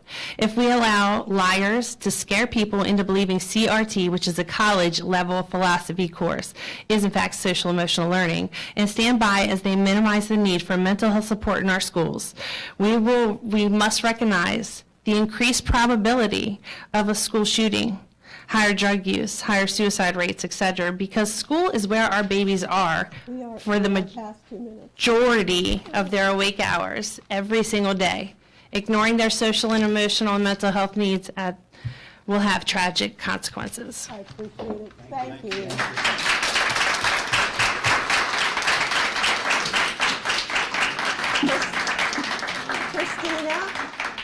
Christina?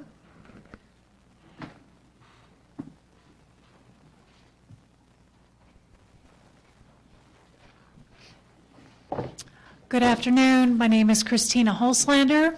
I am a parent of students in Snow Hill Schools. I am from St. Luke's Road, and my address shows as Salisbury, Maryland. However, that is just because that's the closest post office that can deliver to me on the outskirts of Worcester County.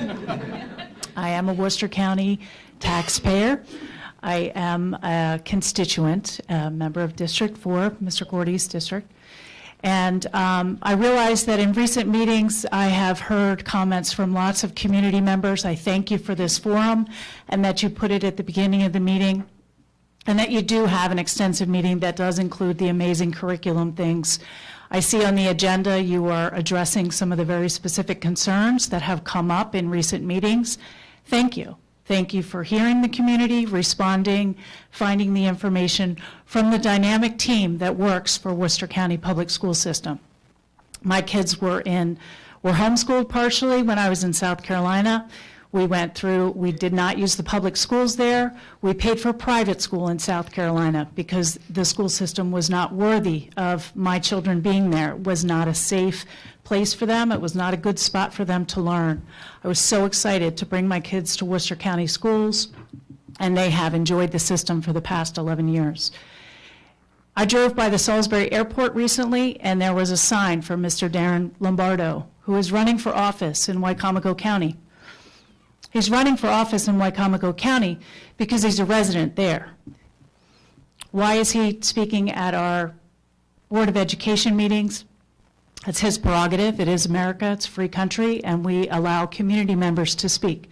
However, I ask you as board members to prioritize those who are within our real community, those who show up at our ball fields, those who go to our school events, like I'll be at the Snow Hill High School tonight, meeting my kids' teachers at our community event. I thank Superintendent Taylor, Vince Tolbert for being at the Stephen Decatur Snow Hill baseball game. That was a nail-biter last week. And I thank you all for standing up for the great people that are part of this county and this community. And please prioritize the concerns of community members that live and work and pay taxes in Worcester County. Thank you. Thank you, Christine.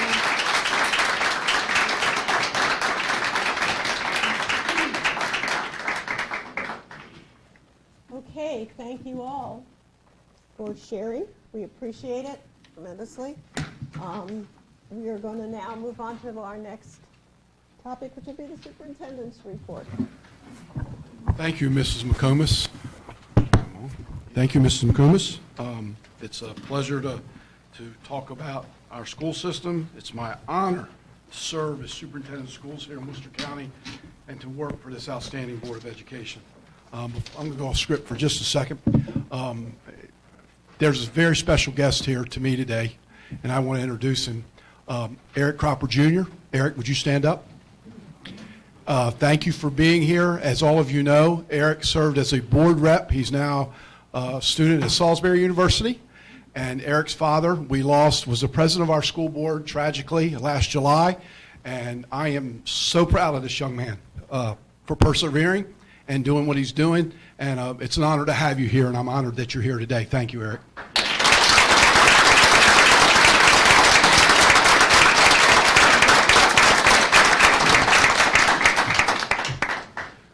What a joy it is also for me to see us back to normal in a boardroom. I've never knew these people could be so close. It's great to have it back, and it's been a long haul, and certainly every one of us up here wanted to be back to normal. But again, the safety of everybody that works in our school system, and most importantly our kids, was paramount. This has been a long time coming, and I know the board joins me in our shared relief that we are experiencing steadily encouraging metrics in this pandemic.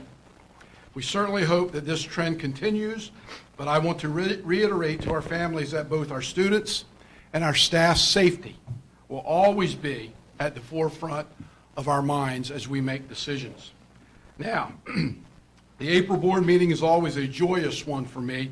Of course, we have our student recognitions, as you all saw earlier today, which I always look forward to, but it's also the meeting before some of my favorite, that brings out some of my favorite recognition events, and some you've heard about already. As many of you know, later this month on April 27th, we will celebrate our administrative professionals. With that, I want to take a moment today to say thank you to our school secretaries all across this county.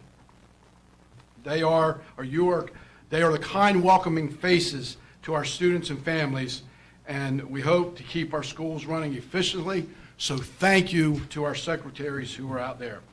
And one special one today on behalf of the board, and in particular myself, my assistant. I want to publicly thank Dawn Peterson, who sits at the end of this table, who serves both as my administrative assistant, and trust me, she has a lot to put up with me. You just don't know. I hope she doesn't start talking. But she also serves as the board secretary as well, and thank you for the incredible work you do, Dawn.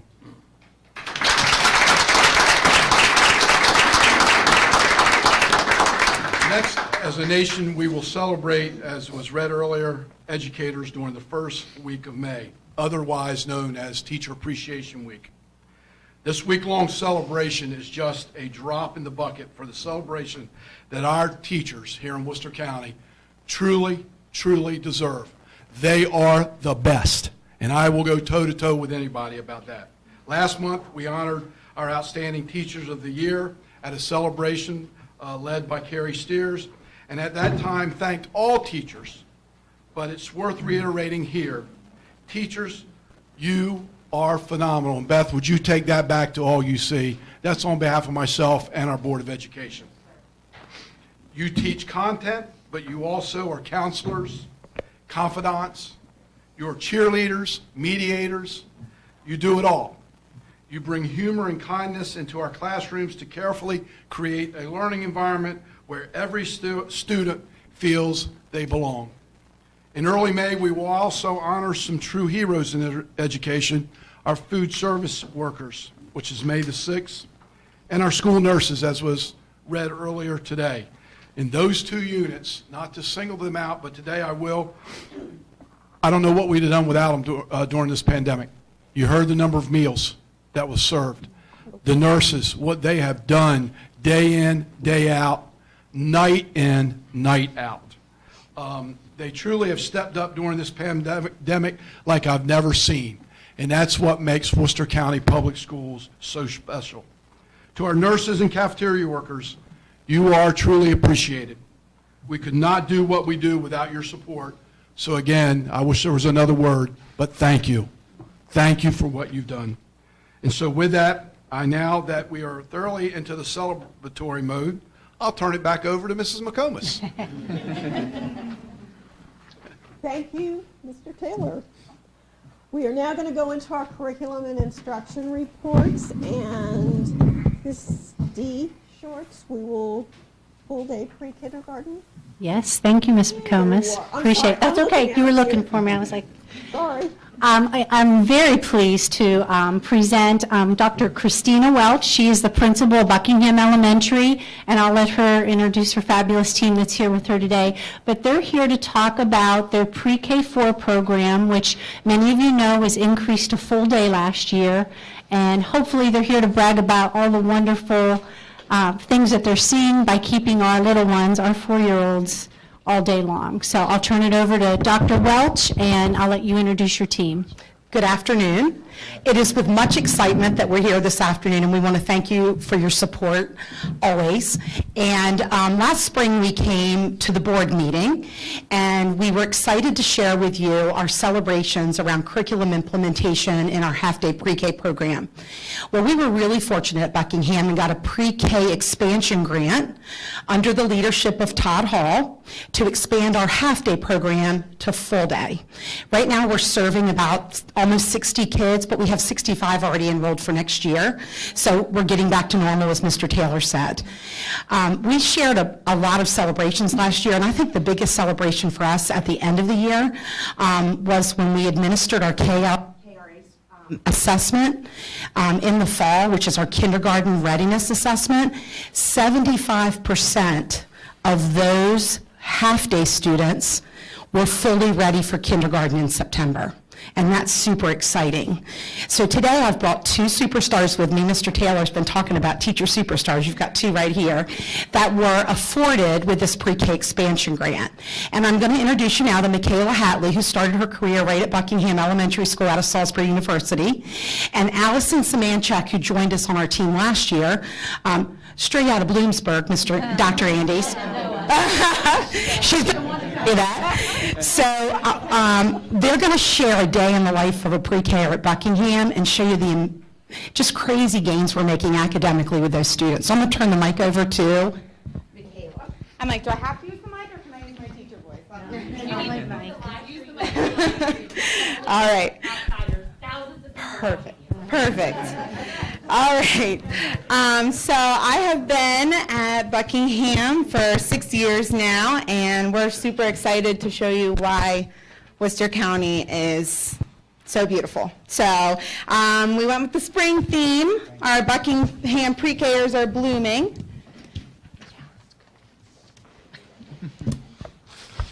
And thank you. My name is Allison Samanchik. This is my first year in Worcester County, and I just want to thank you all for providing me this opportunity. It truly is the best, and I'm loving my experience so far, so thank you.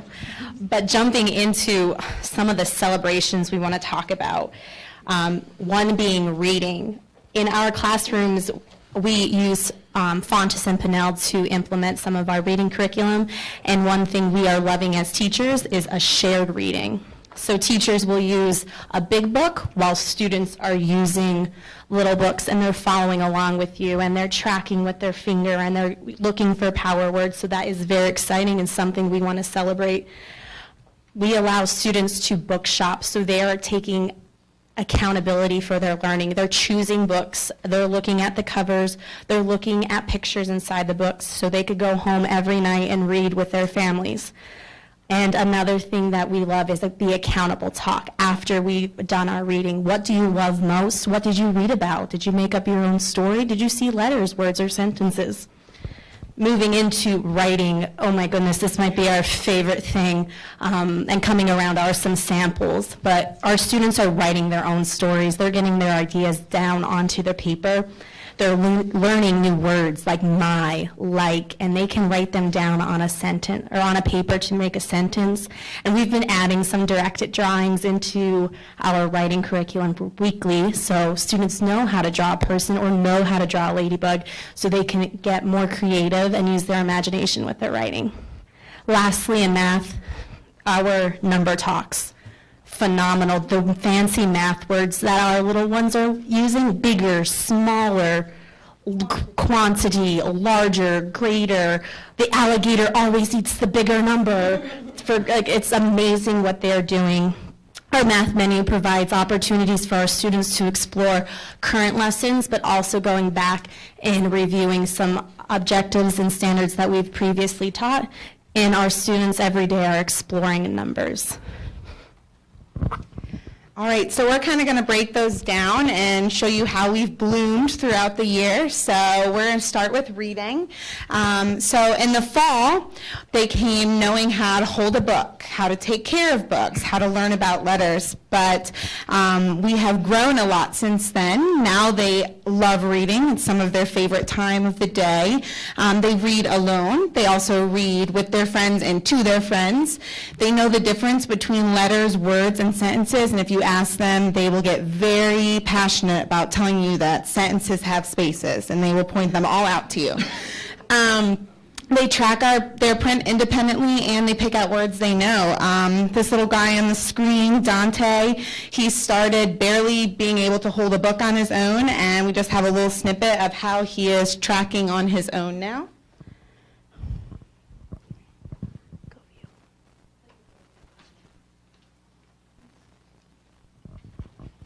No, you're good. So you can see him touching each word as he reads.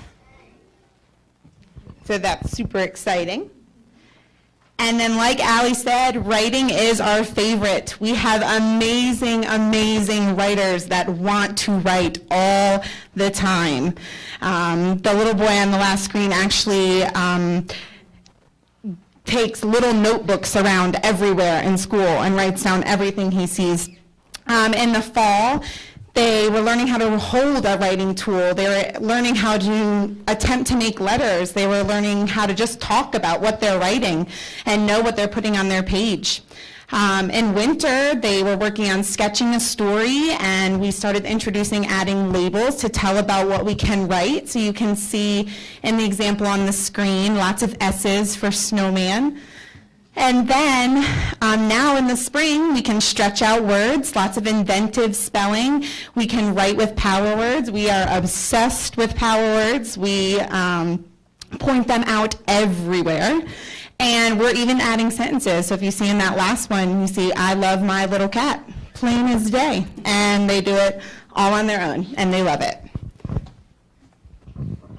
And then lastly, we're moving into math. So in the beginning of the school year in the fall, our students were counting to 5, finishing a pattern, blue, orange blocks, and they were able to sort. Moving into middle of year, students are now starting to count to 10 with 100% consistency. They're using their finger, as you could see in the 2 middle pictures, for one-to-one correspondence. So we did a little, there's 5 teddy bears there, and you could see that Myalea is pointing to each teddy bear to represent 5. And right now we are thinking like mathematicians, like I said earlier. We're using fancy math words, quantity, greater than, less than, equal to. This one is bigger than 5, or 9 is bigger than 5 because I can count 5 and I can count 9 and there's only 5 bears here. So it is very exciting what is happening in our pre-K classrooms, and we can't wait to see what the data shows for next year for kindergarten, being that this is a full-day pre-K-4 program. So I think probably the most important part is that they love it. They love coming to school. They love each other. They love us. We are just like a big, giant pre-K family, and I think that's what makes Worcester County so amazing, is that these kids love to come to school. And we will let them tell you why.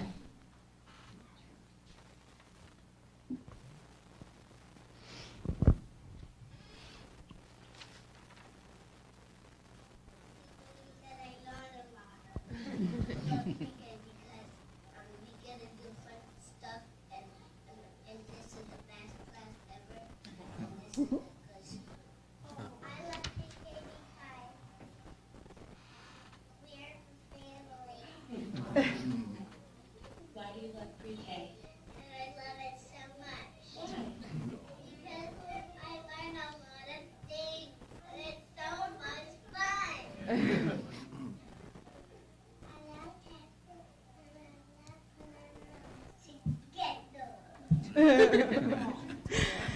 So you can tell, they just love being in school, they love learning, and I think that if we have that, we can do anything, right? So we did also do something extra special, but I think it will probably put us over our time if we share it now. But, well, first off, these are some of our babies doing what they love most.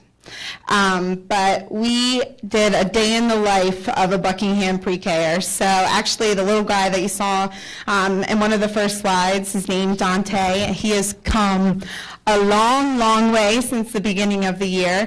I actually let him take my phone and go through a day in pre-K at Buckingham, and it is probably the cutest thing you'll ever see.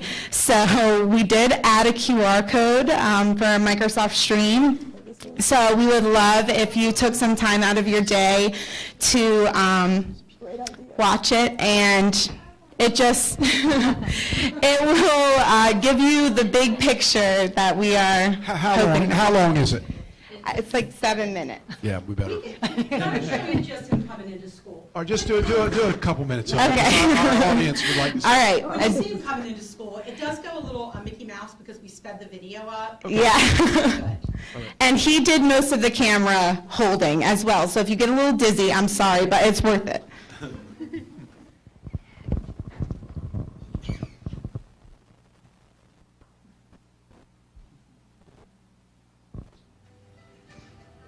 Good morning. Good morning. Good morning. Hi, Sienna. Good morning. Hi.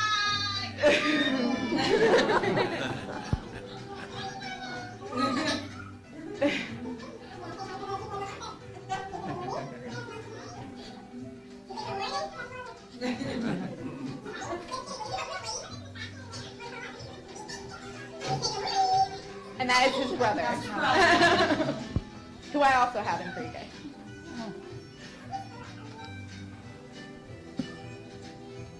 Cute is this?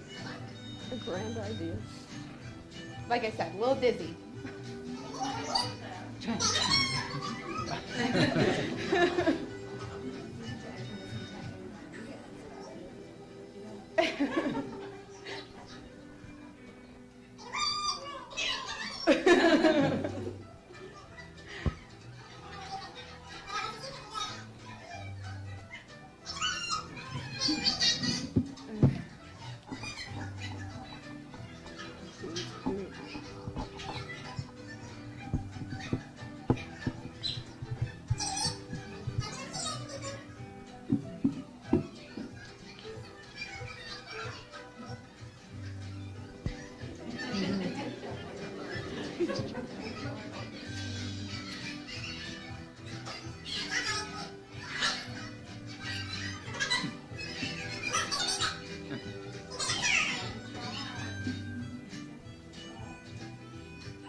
Yeah, time for art.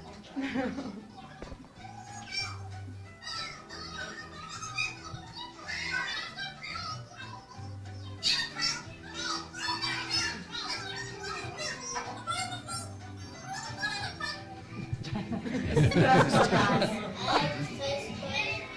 are our affirmations. I believe in myself.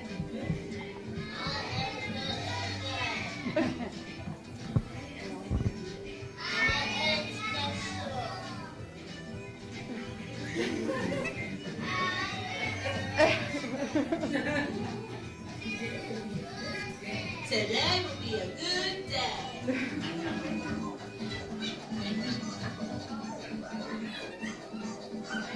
Me and Allie hear this song in our sleep.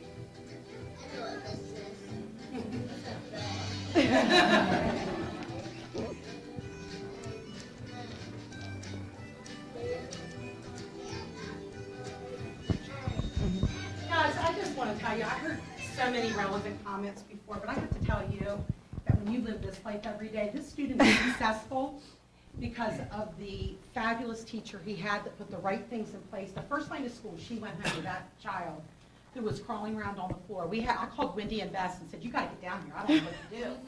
And with the help of our social worker and a fabulous teacher, he is above grade level. She shared that this morning. That's He's wonderful. reading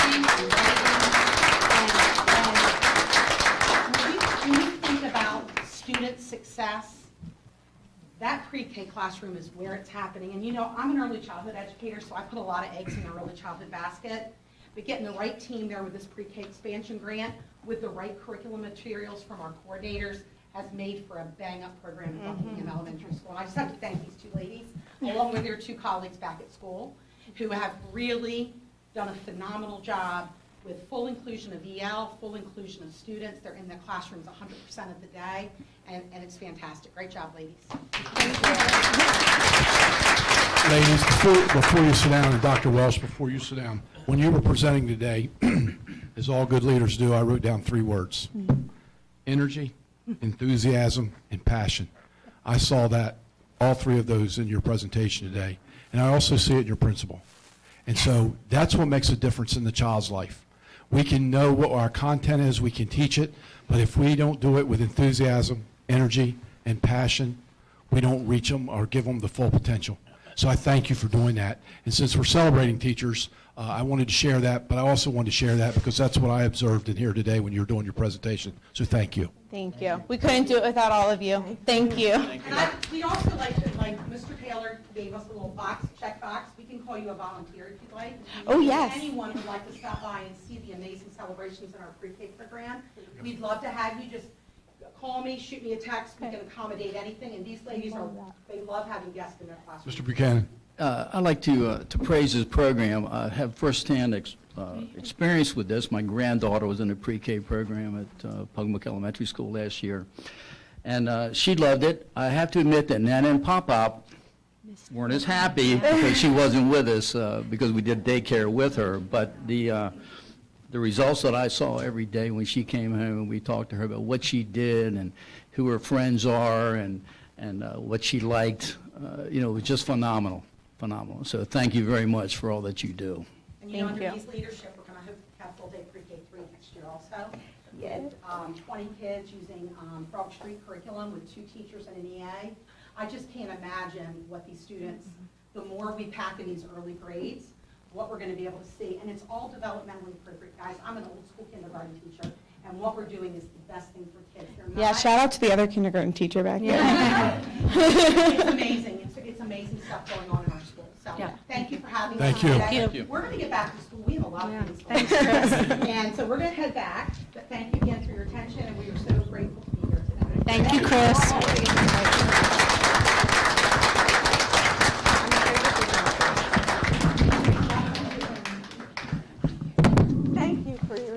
enthusiasm, and as Mr. Taylor said, for your passion. There is nothing more important for a teacher to have.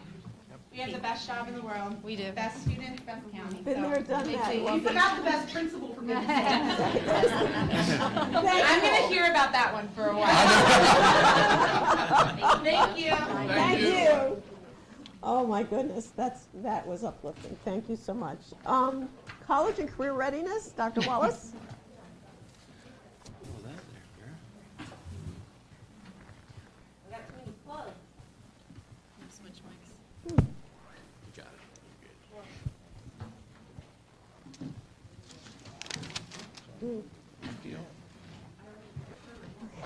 You did notice that one of those teachers was from Bloomsburg.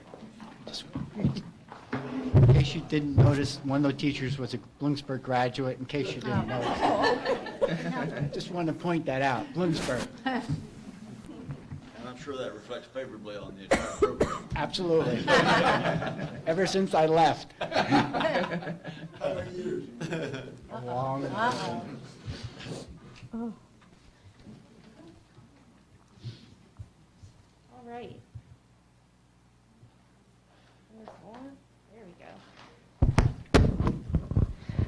Good afternoon. I am going to share with you some information today because I think as a leadership team under Mr. Taylor's direction, we wanted to be extremely transparent with our community. There's been some information that's shared, just to be extremely clear, that has been incorrect. And so in the face of incorrect information, we thought we would just share out this information again. This information has been shared previously, but we want our community to know where our kids stand, and we're proud of our students. We are, and I'll go into some specific things as I work through these slides, but our students and teachers have worked extremely hard to meet high-level expectations and standards throughout the pandemic. You know, we just saw a wonderful presentation, and the standards haven't been lowered. Right? Those students may have been in pre-K3 and maybe last year they weren't because of COVID. So, but that standard stays the same, that grade level standard. So our students and teachers and principals, coordinators have worked extremely hard, and we're very proud of that work. And so we just want clarity around specifically a few things.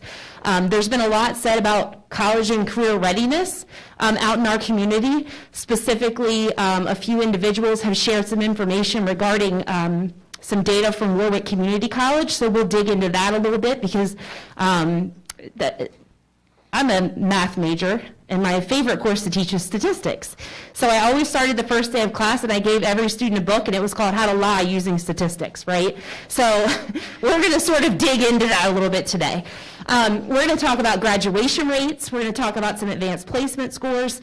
And then I'm going to highlight two things that I think are important data that goes along with all of these. And so the first thing that I'm going to share with you is our college and career readiness information from 2021. So this is our last group of seniors that graduated. Now, the one thing that I specifically want to point out before I dig into this information is during the pandemic, our assessment changed, okay? So, the blueprint legislation is going into place and all of those things are falling into place. College and career readiness used to be, and I won't even be able to list all of the ways that you could do it, right? But it used to be you could get a score in Algebra 2 for math.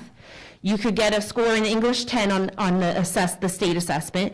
You could use SAT scores. You could use ACT scores because we know all kids aren't, number one, all kids aren't great test takers, but some kids test really well on the ACT and don't on the SAT. You could also complete a CTE program at the technical high school because we know every student, college isn't a great fit for everyone. Doesn't mean every student couldn't be successful if they wanted to, but a lot of our students, they want to go into a trade, and rightfully so. I mean, we got board members, Mr. Bill, Maryland State Police, military, police organizations, all of those are great trades or workforce agencies that we could work for, Mr. Passwater's in the sheriff's office, right? So all of our students going to college isn't something that we would, number one, expect or even want because it's not a great fit. All of those things, including the ASVAB, which the military is wonderful training for a student in a great career, all of those things got taken off the table in 2021. So the only option for these students was a state assessment, or in math, they could use the SAT. Well, couple of pandemic and missing, time in class, because we know that's the best place for us to learn, and then saying one assessment has really taken a toll on what our college and career readiness was. However, as you can see here, the state average is 40%. So the state average for college and career readiness is 40%, according to the Blueprint for Maryland's Future from 2021. In Worcester County Public Schools, we were at 80% in math, 81%, and 84% in ELA. Our students are doing extremely well. You can see Snow Hill High School leads in both math and ELA, and then you can see where our other schools fall. So I just wanted to share that because there's been some very, I would say, alarming statistics. I think they were meant to alarm, to be absolutely transparent, people around students that are going, information from Warwick Community College. Warwick is a wonderful partner for us, and we love partnering with Warwick for many things. But Warwick is a little bit different than our other colleges and universities that our kids attend. Everyone is accepted at Warwick. It's open enrollment. So when a student is accepted to Salisbury, they don't need to take an assessment to get in. They've already been accepted into the college and taking credit-bearing courses. So just using a statistic from Warwick is really not an accurate reflection of how our students and teachers are performing. So this is our data, and obviously this will be posted on our board docs later. These are also our graduation rates, and you can see here, we do report a 4- and 5-year graduation rate. In the state of Maryland, the graduation rate for a 4-year cohort is 87%. In Worcester County, our graduation rate is 92%. And you can see there, Pocomoke High School leads with the other two schools closely behind. And you'll see in each of these pieces of data, it's really interesting because Snow Hill High School is the highest performer in one, Pocomoke High School in another, and Stephen Decatur High School in another. So it just shows you all of our schools are different, all of our students have different strengths at different times, but we're very proud of this graduation rate. And you can see it's extremely high. And I will say that I do think COVID has also impacted this. I think that some students have struggled, and I think this has taken a hit, but again, still soaring far above the state average. And then I wanted to share our advanced placement scores. As you may or may not have heard, Maryland typically leads the nation in advanced placement scores. And so we're very proud of our AP scores as well. You can see the United States average is 22.5% for a pass rate, and we say a pass rate is a 3 or better.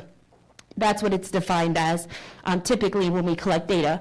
Worcester County Public Schools pass rate is almost 59%. I couldn't find Maryland's pass rate this year, so I don't know what's going on with that being published, but I couldn't find what the average was for the state. And you can see there's Pocomoke High School and then Snow Hill High School, and you can see Stephen Decatur High School leads in advanced placement pass rates. So the last thing that I just wanted to mention is that along with college and career readiness and AP, we also have highly expanded our dual enrollment options for our students.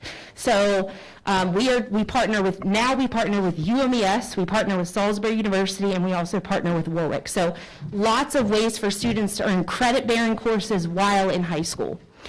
And the other piece of this is that while our assessments are still in transition, we really don't have great data to share with you about how our students are performing on the state assessments. The ways that our scores were reported were different.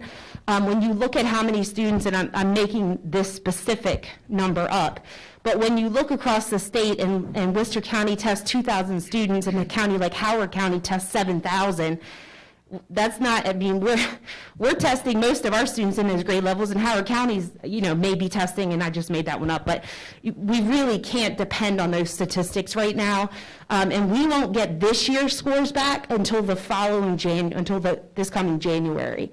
So we're really going to be behind in that, but we have great iReady scores. You saw this earlier in the presentation how wonderful our lower level students are doing pre-K4. And it's very promising. School improvement is really focused in on those iReady scores because we don't have state assessments. So is there any questions about the data that I just shared with you?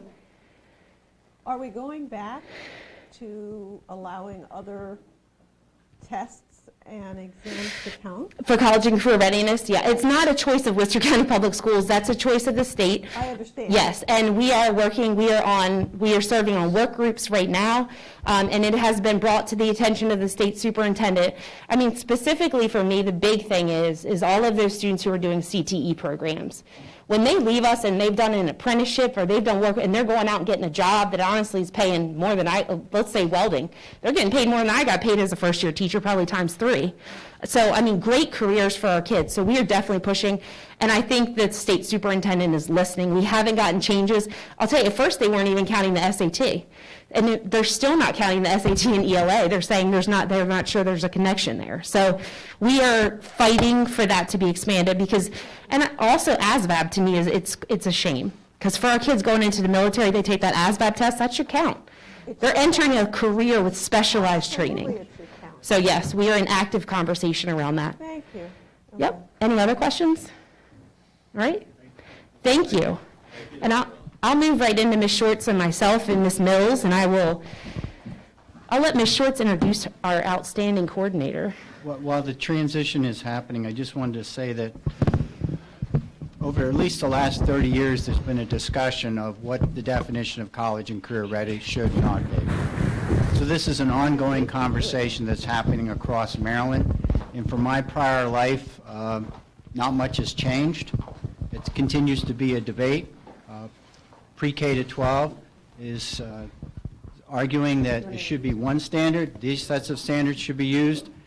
Community colleges are saying this set of standards should be used. Universities, 4-year, are saying this set of standards should be used. I just wish that community colleges and universities would simply allow us to do what we need to do and ought to do and let us define college and career ready, as opposed to grade 13, 14, 15, and 16, community colleges and universities making those determinations. We know the kids, we know the curriculum, we know the standards. Let us define it. Let us decide what's college and career ready, and then you deal with it, community colleges and universities. But let us make the decision because we know what's best for children from ages 3 to 18. Thank you, Dr. Andes. Very well said. All right, I think I'm going to lead this off. First of all, I'd like to welcome Tamara Mills. She's going to do a brief presentation on our framework, or the health curriculum for our framework.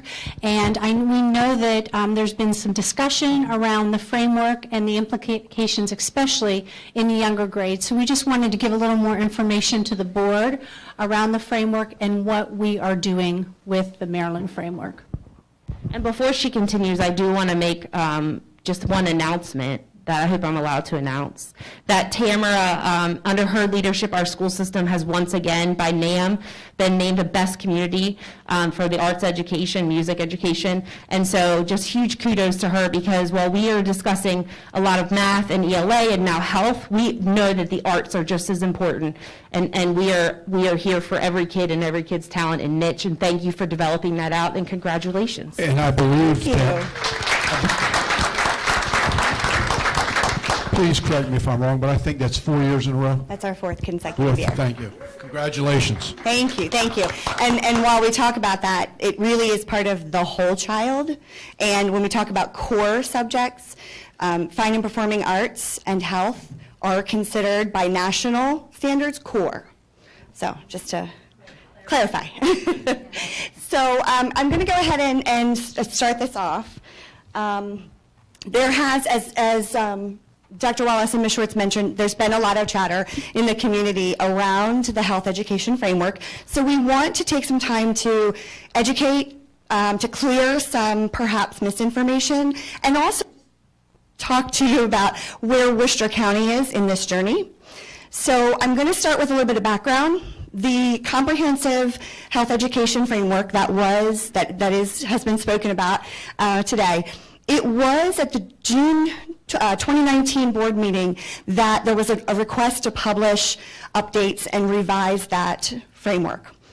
And then it went out with changes. The recommended changes to that health framework resulted from consultation from consultation with several different organizations.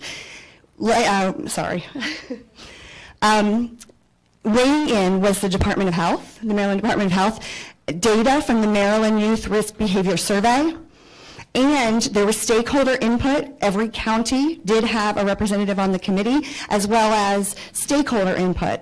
Now, once the framework was initially presented, it did go out, it went through a rigorous process to create it, first of all. A lot of talk, a lot of collaboration, talking to a lot of experts. And when it went out for public comment, which happened for at least 30 days, there were 81 comments that came back to the state. 72 were in favor of the changes, 8 comments requested questions, and 1 opposed. So in the state of Maryland, there was public comment, and those things were considered in then revisions to what was the final draft. The final draft came out in July 2020. And in addition to consulting all those stakeholders that I mentioned before, they also went by what we call the HECAT, and it's the Health Education Curriculum Analysis Tool, and that is sort of a governing body and a governing document for the entire nation. So if you're a health education student at college, or if you're a health educator, or any kind of the health education realm. Then in June 2021, there was a revision, but only to the high school portion. So that's been the most recent update. Where are we in this process? So one of the things that our community wants to know, and rightfully so, is where are the changes, how do the changes impact Worcester County? The first thing is that when COMAR was approved and passed in 2019, and the framework then consequently in 2020, we decided as a school system and as coordinators, when we start revising the actual curriculum. So what we were given was the framework of standards, and then we decide how we're going to change and revise that curriculum. I'm sorry. What we felt was our first priority was the high school curriculum, and really taking a look at the human sexuality piece. You'll notice that the standard that's in question is Standard 1C, and it's called Family Life and Human Sexuality. The family life, that's really our younger grades. We're not teaching any kind of information of sexual nature to younger students. Human sexuality then is the secondary, the older students. So we wanted to start with that first, and we made revisions to the high school family life and sexuality program. We are going to be working on middle school this year, this coming summer and next school year, and then we will go into changes for the elementary. So as of right now, we have not changed our current curriculum to meet this new framework just yet, okay? What I want to say about the specific standards, so I want you to take a look at an example that I have up here. One of the specific standards that is in question is a pre-K standard. Again, it's called 1C, pre-K or P6. Recognize and respect that people express themselves or their gender in different ways. Okay, what does that look like? So in a pre-KK lesson, what the teacher's really doing is talking about respect, equity, and appreciation of differences among students. So talking about their uniqueness. How are their families different? How is their skin color different? How is the way we dress different? I think those are all really important things for us to teach children at a young age. And while it does fall under the indicator of gender identity expression, what we're talking about at this level has really nothing to do about teaching gender identity. It is really about teaching students to be respectful of everyone's differences. A few things to note as we move forward. Worcester County does believe in age-appropriate instruction. I am so proud of the people that I work with, our teachers, our staff. I know when we come together to revise this curriculum for elementary that we will make sure things are age appropriate. But number two, I do want to mention that as a public school system, it is our responsibility, and we are invested in making sure that curriculum reflects all of our students. So just kind of keeping those two things in mind. Excuse me. Again, the standard is called Family Life and Human Sexuality. Family life is those younger grades. Human sexuality is the older grades. And then, as I mentioned before, it does fall under the indicator of gender identity expression, but remember, that that runs through the entire pre-K to 12, right? So that's not, we're not teaching gender identity or sexuality at those levels, but it does involve respecting students who are different. Yes. I just want to add some clarity around what Tamara just said again, because I don't want to slide past like these two last bullets, 3 and 4. So that is the standard in the framework. How we address the standard isn't teaching students sexuality, isn't teaching students about their sexuality. That's not how we address that's the title of the standard, okay? And the same thing with the last one, if you go back to that slide when we were talking about gender identity and expression, we're not teaching gender identity. That's the title of the umbrella standard at the top. And then how we address that at different grade levels. If you look at mathematics, the standards are exactly the same. You know, modeling algebraic expressions. Nobody's ever questioned me about that, right? I'm surprised because I'm a math teacher. Because I'm surprised no one's ever said, you make a 3-year-old model, but for some reason no one asks those questions. I don't know why, but we're getting a lot of questions about this, right? So, but remember, we're not asking a kindergartner or a 3rd grader to solve an algebraic equation with an equal sign and 2 different variables. It looks different at every level, and it's like talking about a book when you haven't read the book. You don't talk about the standard if you haven't read the standard at that level. So I just I didn't want us to slide past that like we did and all just see on the screen what we just saw. And to clarify, sort of repeating what Dr. Wallace mentioned, I heard the word promoting in one of the comments today, and I want to be really clear about the fact that these standards at these younger grades don't do anything of the kind. They're not promoting any particular gender, any particular lifestyle. It's just about making sure that students are respecting their fellow students within the same classroom who might look different, maybe they act different, maybe their skin color is different, maybe, their family looks different. That's what this is about. So I just want to clarify, there's a lot of misinformation. And I can tell you, as a guardian of a 1st grader, I ask a lot of questions when he comes home. And I can tell you for certain, those conversations have never come up in his PE classroom, because our PE teachers in the elementary level are infusing the health into the classroom, and I'm so pleased with the health information he is learning, and the kinds of conversations I'm hearing in the community are not happening in the classroom. So, does the board have any questions? Oh, sorry. Did you guys want to? No, I just wanted to ask questions, comments, anything for our group. I just wanted to clarify so that everyone understands this. The State Board of Education sets the curriculum for every school system in the state of Maryland.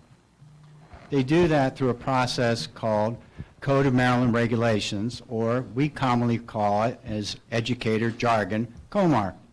So when you hear COMAR, it's the State Board of Education Regulations. So the State Board of Education, as you heard described, adopts curriculum standards for every single curriculum. As a local school system, it's our responsibility to follow those standards, just like it's the 24 school systems' responsibility to follow those standards throughout the state. And every year, based on my experience in a prior life, the superintendent of schools is required to sign a document that simply affirms that we are following the state curriculum, and that's a requirement. Local public school systems have options on how they go about implementing that curriculum over time. As you heard described, Worcester County has chosen at this point in time to focus on the secondary level. Then at some point in time, when we have enough money to do staff development and training, we'll do the elementary level, which is what we've always done. in Worcester County Public Schools. So we're not changing what's always been done, at least from my past life experience. We're simply adhering to State Code of Maryland regulations, which all 24 school systems have to comply with. Every year, the superintendent of schools is required to affirm through his signature on a document that we are following state standards. Thank you for that clarification, Dr. Andes. Are there any other questions? Ms. Mills, I just want to thank you. I think there's a lot of misinformation out there, and it causes a great reaction to people, and they get upset. And I'm glad that you were able to let us know and to let the audience as well as all the parents or whoever's listening out there know what is exactly taking place in our schools. We're extremely transparent, and of course, they would have access to any of these things should they desire to have that access. Absolutely. And I can tell you as well that the opt-out comment came up earlier. I do want to let you know that there are, if you go to our website on the Health and Curriculum and Instruction, the health page, you will, for the past 3 years now, find the opt-out forms for grades 5 up, because we opt out for the human sexuality portion. Those opt-out forms are right on our website, and parents are also notified when that curriculum takes place. Can I ask how the parents are notified? Yes, the parents are notified. It's the school's discretion, but they are asked to notify the parents in at least 2 ways. So that may be a newsletter, a robocall, a letter home, a class dojo message. They choose their form of communication because it's different at each school, but they are asked to do that before it's taught.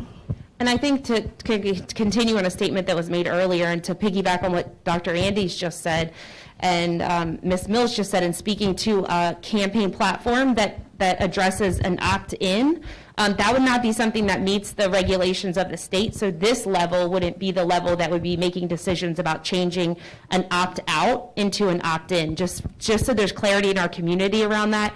That would be probably like the next level, like the State Board of Education would be where you could make some changes to that because as Dr. Andy said, we have to follow that curriculum. And I also think to piggyback on what Dr. Andy said around starting at the high school level, Ms. Mills does an excellent job in administering our Maryland Youth Risk Behavior Survey every several years when we have to have that administered. And I will tell you that we meet together, a group of people around that. And when we saw those results, we were like, we've got to make some changes to the high school and curriculum first, just for the health and mental health, physical health, and honestly, the strength of our community moving forward, because I would really encourage you, if you haven't, Ms. Mills, I'm sure would be glad to sit down with any of the board members and discuss that. And also, we welcome parents to reach out to us directly.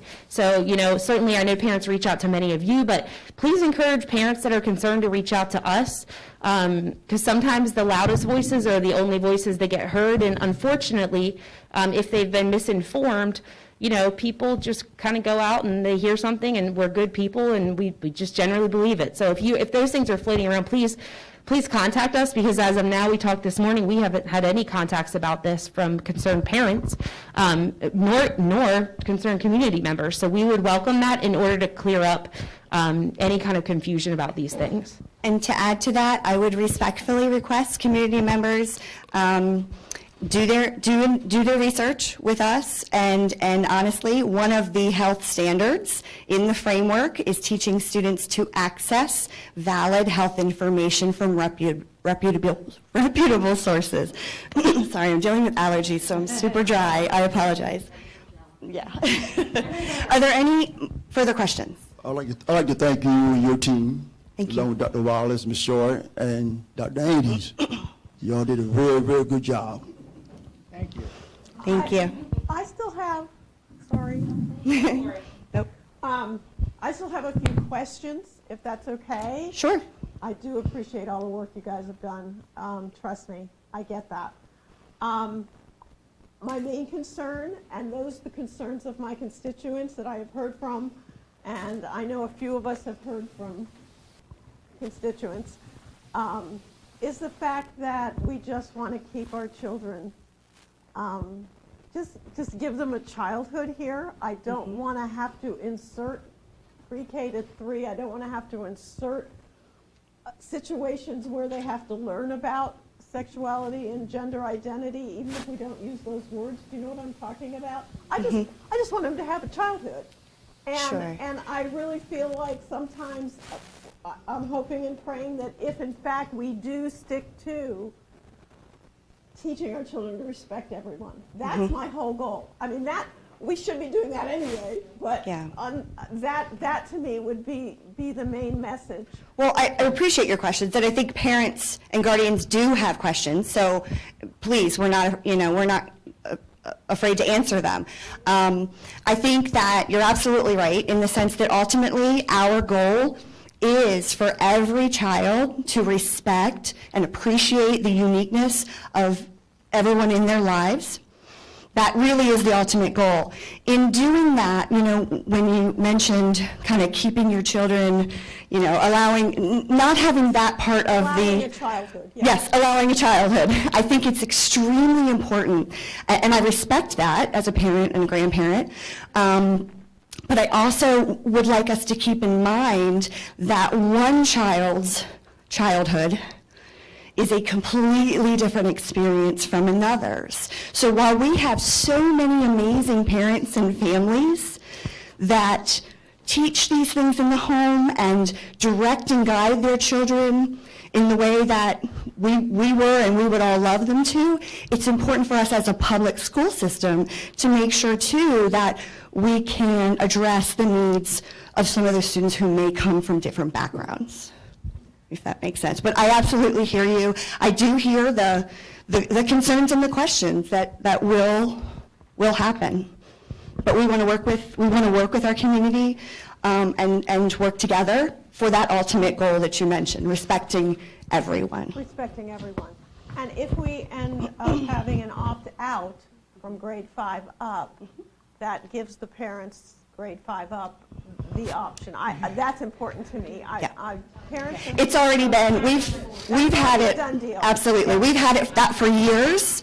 Yeah. I just need to make sure that's clear.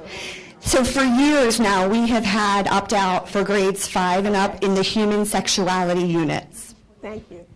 Thank you. Any additional questions? Thank you, Tamara. Thank you, Dr. Wallace. And I know that you all had great questions, and hopefully we'll just all take away from this presentation that although there's a title going across this standard, what we're really getting at is looking at each other and saying, yes, we have differences, we have similarities in being able to address them within the PE curriculum, which is what happens in the elementary school. Yes. Well, through the health curriculum in PE. physical education, because we don't have health teachers in the younger grades. So hopefully that's what will resonate from what we've shared with you today. And please, if you have any additional questions, let us know. Thank you all so much. Thank you. Extremely informative. Thank you very much. Appreciate it.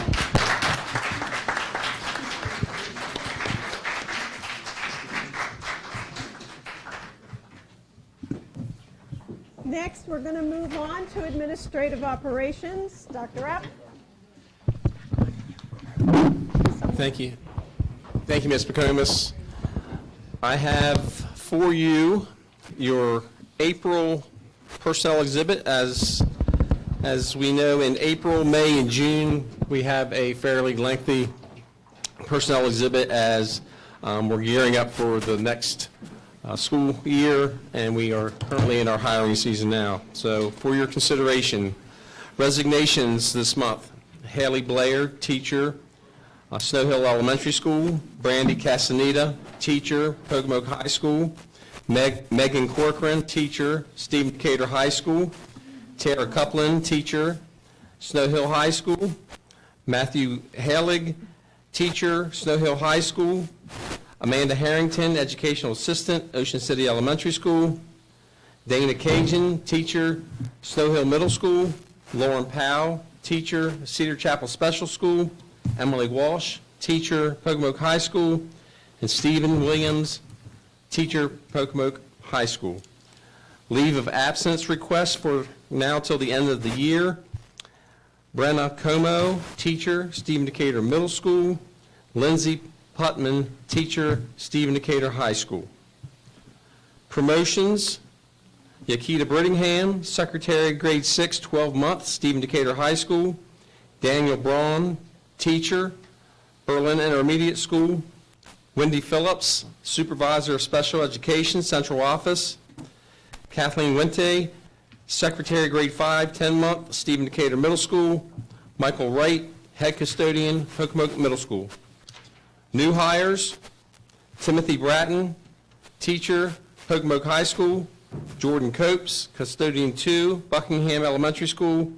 Rebecca Crow, teacher, Hokomoka High School. Ginger Danzer-Menta, teacher, Hokomoka High School. Karen Ellingson, Power School Specialist, Central Office. Layla Fowler, teacher, Buckingham Elementary School. Jessica Grimes, teacher, Buckingham Elementary School. Sean Goddard, Manager of School Safety, Central Office. Erica Hensley, School Counselor, Worcester Technical High School. Gina Kiefer, Educational Assistant, Shell Elementary School. Taylor Komenos, Educational Assistant, Ocean City Elementary School. James McGowan, teacher, Snow Hill Elementary School. Hanley Miller, teacher, Pocomoke High School. Ellen Nichols, teacher, Stephen Decatur High School. Taya Redina, teacher, Stephen Decatur High School. Charlie Ryan, custodian 2, Stephen Decatur Middle School. Amanda Spicer, educational assistant, Ocean City Elementary School. And Brady Williams, teacher, Pocomoke High School. And I'll take a breath now. Whew. That is your personnel exhibit. Recommendation from the superintendent is that the board accept the exhibit as presented. I'm going to say something when you finish. Can we have a motion and a second to approve the personnel exhibit as presented? Motion, Donald Smack. Second. All in favor? Aye. Any opposed? We pass. Okay, just before you move on, Mrs. McComas, a couple people that I asked to be here today so that you all could put a name with a face, especially in our upper level management here in Worcester County Public Schools. Wendy, would you stand up, please? This is our new special education. I want to make sure you got the votes before I said that. Wendy Phillips has been with us for a lot of years. She served as a teacher, has been working closely with Ray Record, and so she will be taking over Ray's position as of July 1. But before I move on, I'd be remiss if I didn't also thank Ray Record, of which we will have a chance another time to thank Ray. Ray, I think, is the only employee who's got more years in the county than I do. But Ray and I have been in this county a long time together. She's been a true professional. She has come in and done her job each and every day with a great deal of respect, and I'm certainly going to miss you, Ray. But thank you for what you've done. And when you got big shoes to, I know you will too, you got big shoes to fill.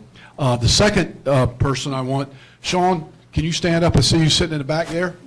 Sean Goddard has been with the Sheriff's Office a number of years, and Sean will be replacing Mr. Price. They have worked together. It's kind of ironic. They have worked together for the last couple of years, in particular this year. So Sean kind of knows what that role is all about. Sean, I got to tell you, one of our board members, I won't call his name, but his last name's Passwaters. You work for him. He had some questions of me today, so I don't know about that. But Sean, welcome. Glad to have you on our team. And I'd also be remiss if I didn't say something about the man who created the school safety position here in Worcester County. When Newtown happened, former superintendent, in between Dr. Andes and I, came to me and said, I need a school safety person. And he says, you know the people here better than I. And there was no questions on either one of us. And Steve's set of directions to start school safety is, hey, you're going to be a new school safety person. And I walked out of his office. But he has done just a remarkable job in building that program to where we are today. He also is so informative about things going on that I need to know. I can be on the road, I can be at home, I can be in Baltimore, the State Department of Ed. Steve will text me and let me know what's going on in this county as it pertains to school safety, even on the weekends. So we're going to miss that. Steve, thank you for the job you've done as well. Really appreciate it.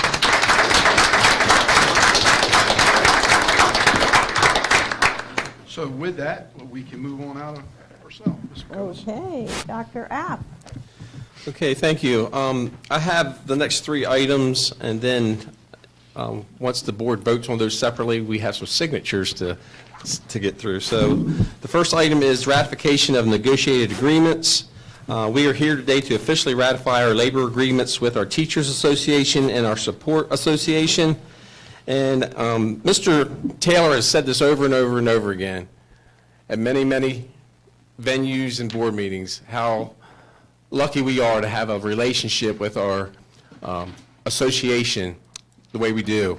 I've been negotiating contracts for 10 years and have done it in a couple different places, and we have something special right here. Ivory and Beth, they run great organizations. We go in there and we get it done. We don't always agree.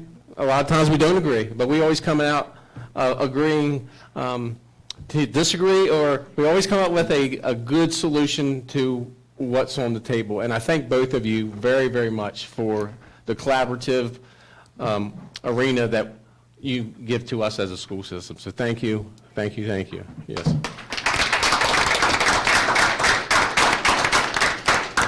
With that, the superintendent recommends the approval of the negotiated agreements with the Teachers Association and the Support Staff Association. So, can I have a motion and a second to approve the negotiated contract agreements as presented? Second, Bill Buchanan. Thank you. All in favor? Aye. Any opposed? Negotiated agreements. Thank you. Our next subject is the Memorandum of Understanding between the Board and the Teachers Association for a Career Ladder Salary Work Group. During our negotiations, we agreed on a Memorandum of Understanding to have a study group of 8 members, 4 from the Board, 4 from the Teachers Association, to work on a career ladder that is mandated by the Blueprint for Maryland's Future. So we have that for signature and your approval today, that we will start on that in the new fiscal year, and we will work to get that done hopefully before the next contract year is here. So there's no doubt in my mind that we'll be able to get that done. So the recommendation is approval of the Career Ladder Study Work Group MOU exhibit as presented. Thank you. Can we have a motion to approve the Career Ladder Salary Work Group MOU as presented? So moved, Todd Ferrante. Second? All in favor? Aye. Any opposed? And it passed. And we have another memorandum of understanding for your consideration. This one, like last year, we came to an understanding between the Teachers Association and the Support Association to have summer pay rates increased during this coming summer school year only. And we were able to do that with federal and state funds available through our ESSER grants. And we are asking for the board to consider again to increase those stipends, teachers to $40, nurses to $40, educational assistants to $17, food service to $17, food service managers grade 1, $19, and food service manager grade 2, $20 per hour. Superintendent recommends approval of the FY23 summer school pay rate exhibit as presented. Thank you. Can we have a motion to approve the FY23 summer school pay rates MOU as presented? So moved, make passport. Second, Todd Ferrante. Thank you. All in favor? Aye. Any opposed? Now, if I could have President, Superintendent, and representation from the associations come to the front table, we got a little signing to do.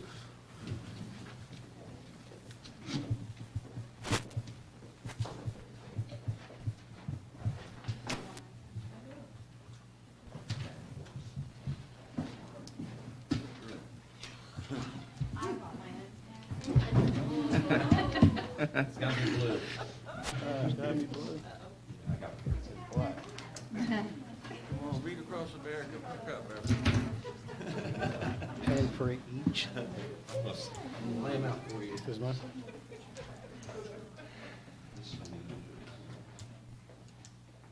Okay, so Ms. Elena and Mr. Taylor and that's Dr. Lynch. This is the duration of agreement for our teachers' contracts. If you would please sign both of those. One copy will go to the association, one copy will stay here with the Board of Education.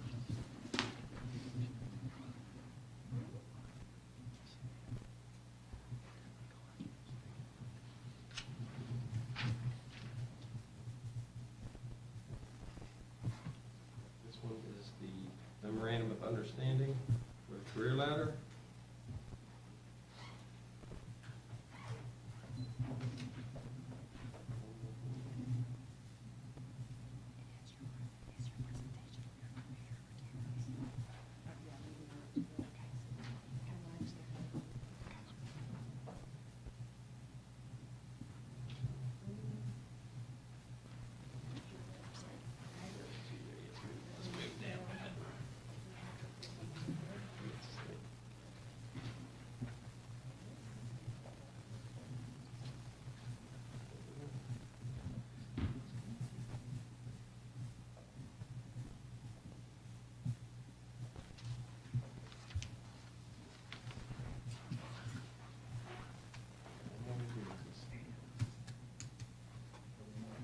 Elena, we got one more contract.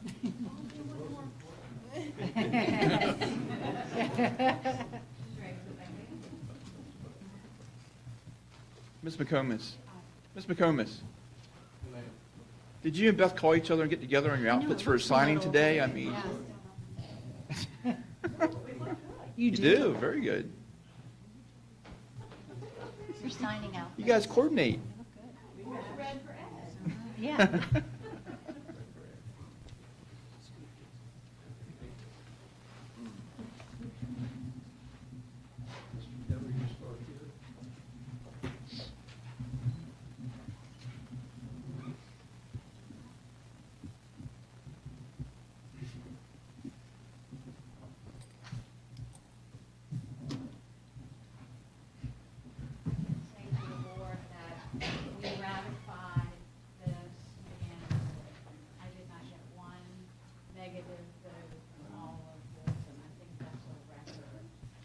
Wow, that's great, Beth. Yeah, absolutely. It's exceptional. It's a real thank you from you all for all the work that teachers have done and been through. It bothers me a little bit when they say the digital thing was a disaster. It wasn't a disaster, and Mr. You did a hell of a job. And we should take credit for doing that. And your support was part of what made that happen. So thank you. Thank you. Okay, so, thank you, Beth. We are heading into the next signature is the support staff, so I need Ms. McComas, Ivor, you can sign first here. Yeah. This is the contract, and this is the MOU, so you got 4 papers to sign.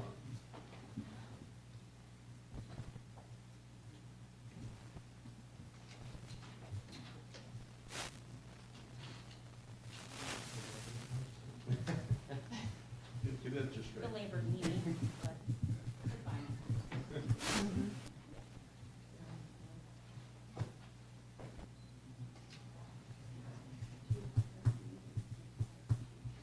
I heard that, Beth. I didn't miss it. I did. It's up here, but I made it.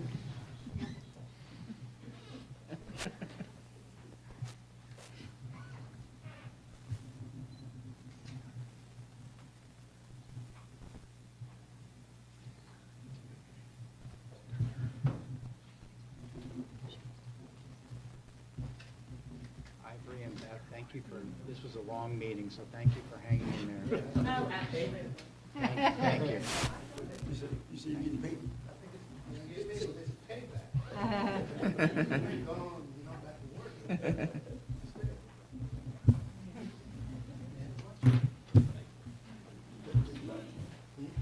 And last but not least, I want to thank this entire team right here, led by Dwayne,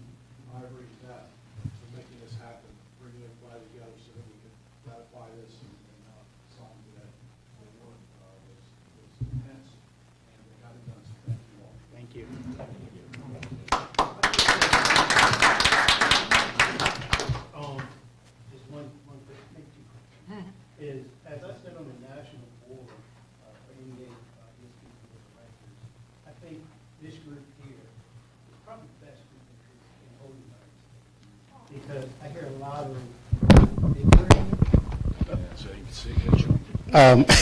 I hear a lot of bickering. I hear a lot of things that's not going well for especially support staff. But I think this group here, Dwayne and Beth and everyone, is probably the best group in the United States. And I would say that hands down. Because as Dwayne said, we come together, but at the end, we agree on each other. So I appreciate it. Thank you. Thank you. Thank you, Ivor.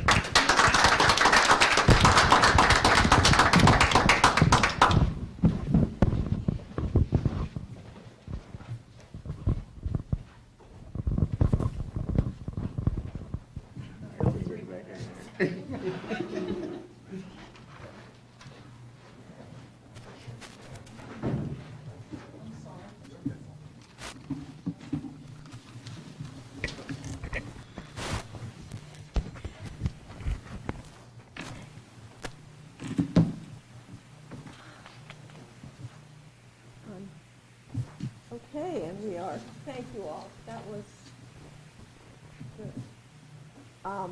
We're now going in policy revision and the leave of holidays. That's Doctor.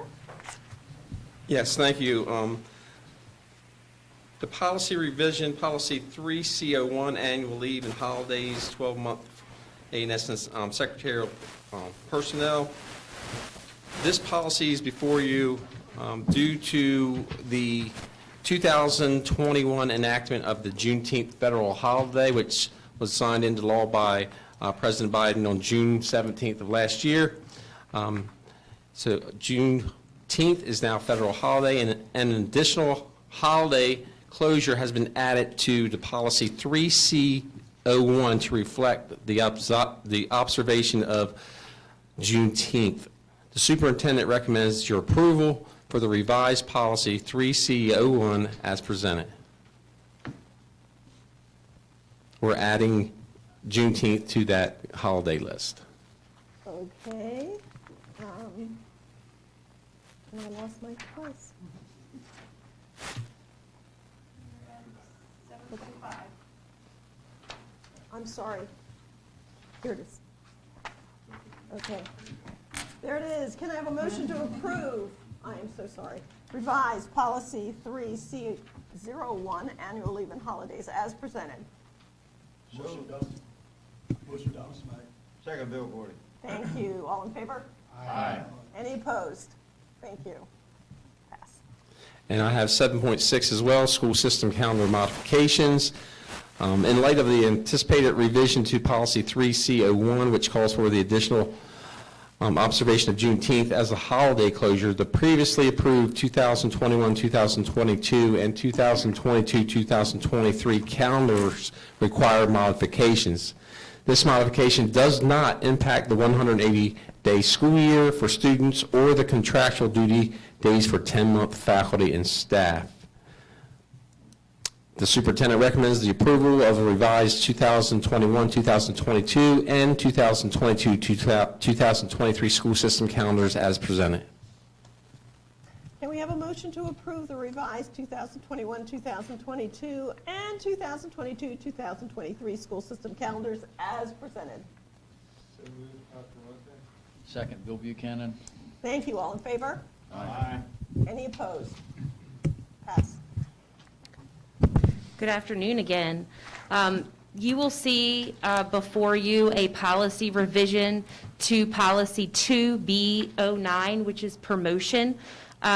Due to the state records manual around promotion and our current practices in our school system, we needed, as well as some changes in graduation credits, we need to update this policy in order to reflect. We continue to promote students, so if a student, based on their year of entry in ninth grade. And so currently our policy states that when they earn a certain amount of credits, they move to 10th grade, and then a certain amount of credits 11th, and a certain amount of credits into 12th. But according to the Maryland State Records Manual, we should be, students are promoted based on their year of entry. So before you, the superintendent would like to recommend the approval of policy 2B09 promotion as presented, this revised policy. Thank you. Can I have a motion to approve revised policy 2B09, promotion as presented? So moved, Bill Buchanan. Thank you. Second, Thomas Mack. Thank you. All in favor? Aye. Any opposed? And it's passed. All right. And then before you, you will also see another policy revision, and that is policy 2B08, which is grading. As you may recall, last month, we made a presentation to the board based on a suggestion from Dr. Andes the prior month at a board meeting, and that was to change our final exams. Raquel's the only one who made it here to this point. Good for you. So I'm sure she was very excited to hear about that last month, and to stay here with us and persevere.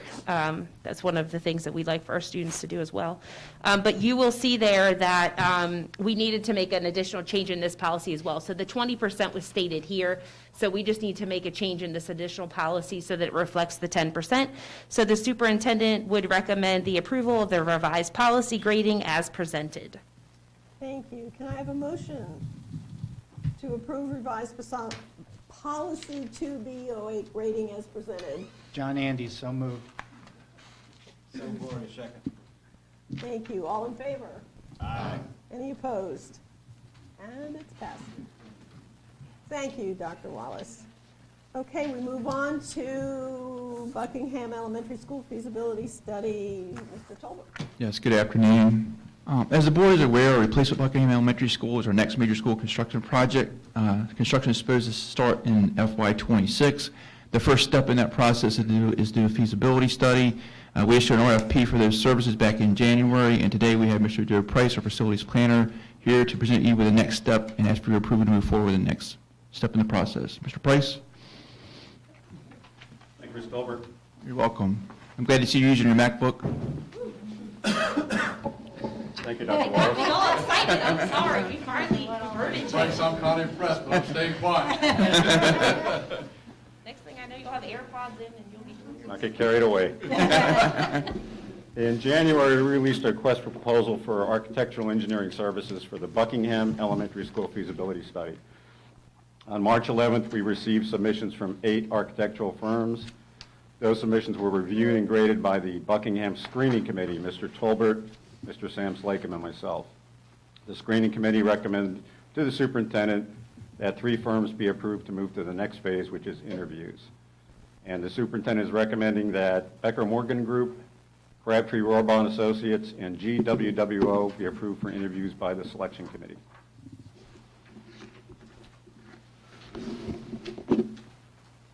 Okay. Can I have a motion to approve the selected architectural firms to interview for Buckingham Elementary School feasibility study? Thank you. All in favor? Aye. Any opposed? Thank you. Thank you, Mr. Price. The next item up is Stephen Cater Middle School addition update and request for approval of requisition number 5. Mr. Price, our facilities planner, is going to be joined by Ms. Lindsay Hill with Whiting Turner, who's the construction manager on the job, is doing a phenomenal job. I had a chance to tour the site a couple weeks ago. The progress is amazing. I rode by there last Thursday, and it almost doubled the blocks up since last time I was there, so you guys are doing a great job. So, Mr. Price. Thank you. Thank you, Mr. Tolbert. You're welcome. You said it all. Welcome, Lindsay. After 7 months, we finally get to hear from you. Yes. You've been very eager to do this. Let's go. As you can see up on the board, as Mr. Tolbert said as well, we've been focused on the masonry, especially the exterior steel bearing, getting prepared for our steel delivery. So at this point, too, I would like to thank everyone on the board for letting us bid out the steel package early. We were able to do that, and our steel trucks are coming this week. So it's a big milestone that we've been waiting for, so thank you again. Our progress so far, again, masonry with MEP following for rough-in. Our next 30 days for the month, what we're going to be focused on is installing the door frames as they arrive on site. Obviously, the steel, once it arrives on the trucks, it's going up in the air. And completing the walls. The courtyard, we're also going to be completing that work before we close in the vestibule corridors. So, these pictures started in February, so I know the update has been delayed a little bit, but as you can see, we're pouring concrete, prepping for that. And then the concrete's in. And these are the walls that we mentioned, getting these installed before the steel comes in, so we can keep moving forward. This is the mechanical rough-in for the bathrooms, getting all this in place for quality control to ensure it's in the right spot before the masonry block arrives. And again, these are some of the interior classroom walls. And continuing to go up. So you can see the progress in the last month and a half has been we've been moving, the weather we've been looking out with. We went from having no concrete slab to having the slab and having the 3 perimeter walls, south, east, and west, up, ready for steel in 6 weeks. That's amazing. Oh my gosh, thank you. You. Look forward to next month. And thanks to both of you or whomever for the forethought to get that steel at least under order and on the way, because with the supply chain like it is now, we'd probably have school without a roof or something. Absolutely. We would have the masonry where we are, but we'd be sitting for 2 months waiting for the steel to come in July. So thank you so much for that. Any questions? Dr. Andes? I drive past the school every day, Mr. Price. Every day I go past that school. Stephen Decatur Middle School was built in 1 year. So that's your target. We're moving you on Christmas break, Dr. Andes. I have that right above my desk, too. Any other questions? Superintendent recommends approval of the Stephen Decatur Middle requisition. Can I have a motion and a second to approve the Stephen Decatur Middle School Addition Construction Requisition Number 5 as presented? John Andy, so moved. John Smack, second. Thank you. All in favor? Aye. Any opposed? And the BK. Great job, team. Thank Great you. job. Thank you. Thank you, Mr. Price. Thank you, Lindsay. Mr. Price, I've not heard a word out of him, which is great news. That's something you need to be proud of. Good. So Good. he seems to be very happy, and what he's not happy about, he hasn't come to me, so it's not serious enough to my level, and I certainly appreciate that. Well, Doing thank a you. great job, Lindsay. Thank you. Mr. Price, you're natural with that MacBook. Make sure you keep it by your side all the time.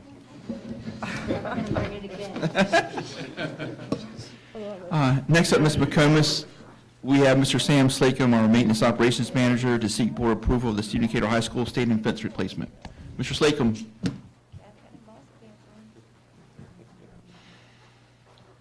Good afternoon again, everyone. We're here today to recommend approval to replace the stadium fencing in Stephen Decatur High School. Due to age and degradation from the marine layer, the existing fencing is in need of desperate repair and replacement. We're recommending that we utilize Anderson Fence Company through the Wycomico County Board of Education contract to replace the fence in the cost of $225,780. On behalf of the superintendent, we recommend approval of the proposal by Anderson Fence, utilizing the Wycomico County Board of Education contract in the amount spoken previously. Yeah, and before the board vote, I did want to note that that project is included in $1.6 million that the county approved in their fund balance last fall. So that money is included in that list. Thank you. That makes sense. Oh, and additionally, this will make the stadium fencing at Stephen Decatur same like, shape, size, make, model as Pocomoke High and Snow Hill High. Oh, good. Okay, can I have a motion and second to approve the Stephen Decatur High School stadium fence replacement as presented? Motion, Todd Peralta. I'll second that. Thank you. All in favor? Aye. Any opposed? Thank you. May I just ask a clarifying question? Yes, sir. The visiting bleachers, will they be replaced before the fence goes up? Yes, the visiting bleachers, the pad for those will go in this week. The new bleachers will be assembled on site. That will be delivered the end of this week. So the new visitor bleachers will be up and used before this spring sports season is over. That's fantastic. It's long overdue. Long overdue. Thank you. We're getting it done, Dr. Thank you, Andes. Sam. Thank you. Thank you, thank you. I hear you loud and clear. Thank you. The next item, Ms. McComas, is the new Apple lease. Dr. Wallace, did you want to take that Sure. Before you is a lease for you to approve. As you may remember, the three ladies in this room that I'm looking at were part of a work group that Mr. Taylor tasked several years ago to lead our technology forward in this county. It was an excellent investment on the Board of Education and County Commissioners. We are still very grateful to both entities for agreeing to that first lease. Because we were ahead of literally the pandemic, miracles happen every day. So we were ahead of everyone else, and now there's a shortage of chips in these devices. And so Apple came to us, actually Nick Genovese, and said, listen, we'd like for you to go ahead and renew your lease early. Basically, we're going to give you more money than you paid for almost for the devices, and give you a refresh cost of this. We also, in the first lease, did not include Showell Elementary because they were in the middle of their new school. So we've wrapped all of our devices now into this lease. We will see, Ms. Schwartz and I have discussed this when we were looking at the lease with Mr. Genovese, that there are some adaptability features that will be helpful to many of our students that are on the updated devices. Besides that, there's not a whole lot of new content, but those will be very helpful for all of our students. And so before you have this iPad new 4-year lease. And so the superintendent would recommend your approval as of the lease agreement as presented. So, can I have a motion and a second to approve the Apple lease agreement as presented? So moved, Bill Buchanan. Dr. Donald's back. Thank you, sir. All in favor? Aye. Any opposed? Wow, passed. That's amazing. Okay, my last item this month, Ms. McComas, is my monthly financial report in the month of March with total non-salary expenditures of $3,780,151.52. The superintendent recommends approval of the March financial report as presented. Thank you, Mr. Tolbert. Can I have a motion and a second to approve the March 31st, 2022 monthly financial report as presented? So moved, Bill Gordy. Second, Dr. Valente. Thank you. All in favor? Aye. Any opposed? We pass. Thank you, sir. That concludes fiscal operations. Thank you, Ms. McComas. Okay. The next regular Worcester County Board of Education meeting will be held Tuesday, May 17th, 2022, in the board meeting room here at Worcester County Board of Education Central Office. Open session will begin at 10 a.m. to immediately consider voting to convene into closed session under general provisions Article 3-305B of the Annotated Code of Maryland. The board will reconvene in open session at 12:30 p.m. Board meeting information is posted on our website, www.worcester12.org, located under board meeting board docs. And Mr. Taylor. Yeah, just a few announcements before we close the meeting, Ms. McComas. On April 26th, we will have a Fine Arts Festival outdoors at Snow Hill High School from 5:30 to 8. On May the 3rd will be the annual county budget hearing at 7 p.m. to be held at the County Commissioner Meeting Room. Make that very clear. This year it's at the County Commissioner Meeting Room, not at the high school. And then on May 17th, we will have, after our board meeting, recognition of the retirements of the folks who are leaving us and retiring this year. And that will be at 4 p.m. Also, just another reminder that in your packet of information today were graduation dates and festivities that will take place in May. And again, remind you to fill those out and get them back to my assistant, Mrs. Peterson, at your earliest convenience. Those dates and times are written down on in your packet. So thank you. Thank you, Mr. Taylor. Now, can I have a motion and a second to adjourn our open session? I'll make the motion. I'll second it, Bill Gordy. All in favor? Aye. Any opposed? This, Hold on. Bill Gordy. sorry. This meeting is adjourned.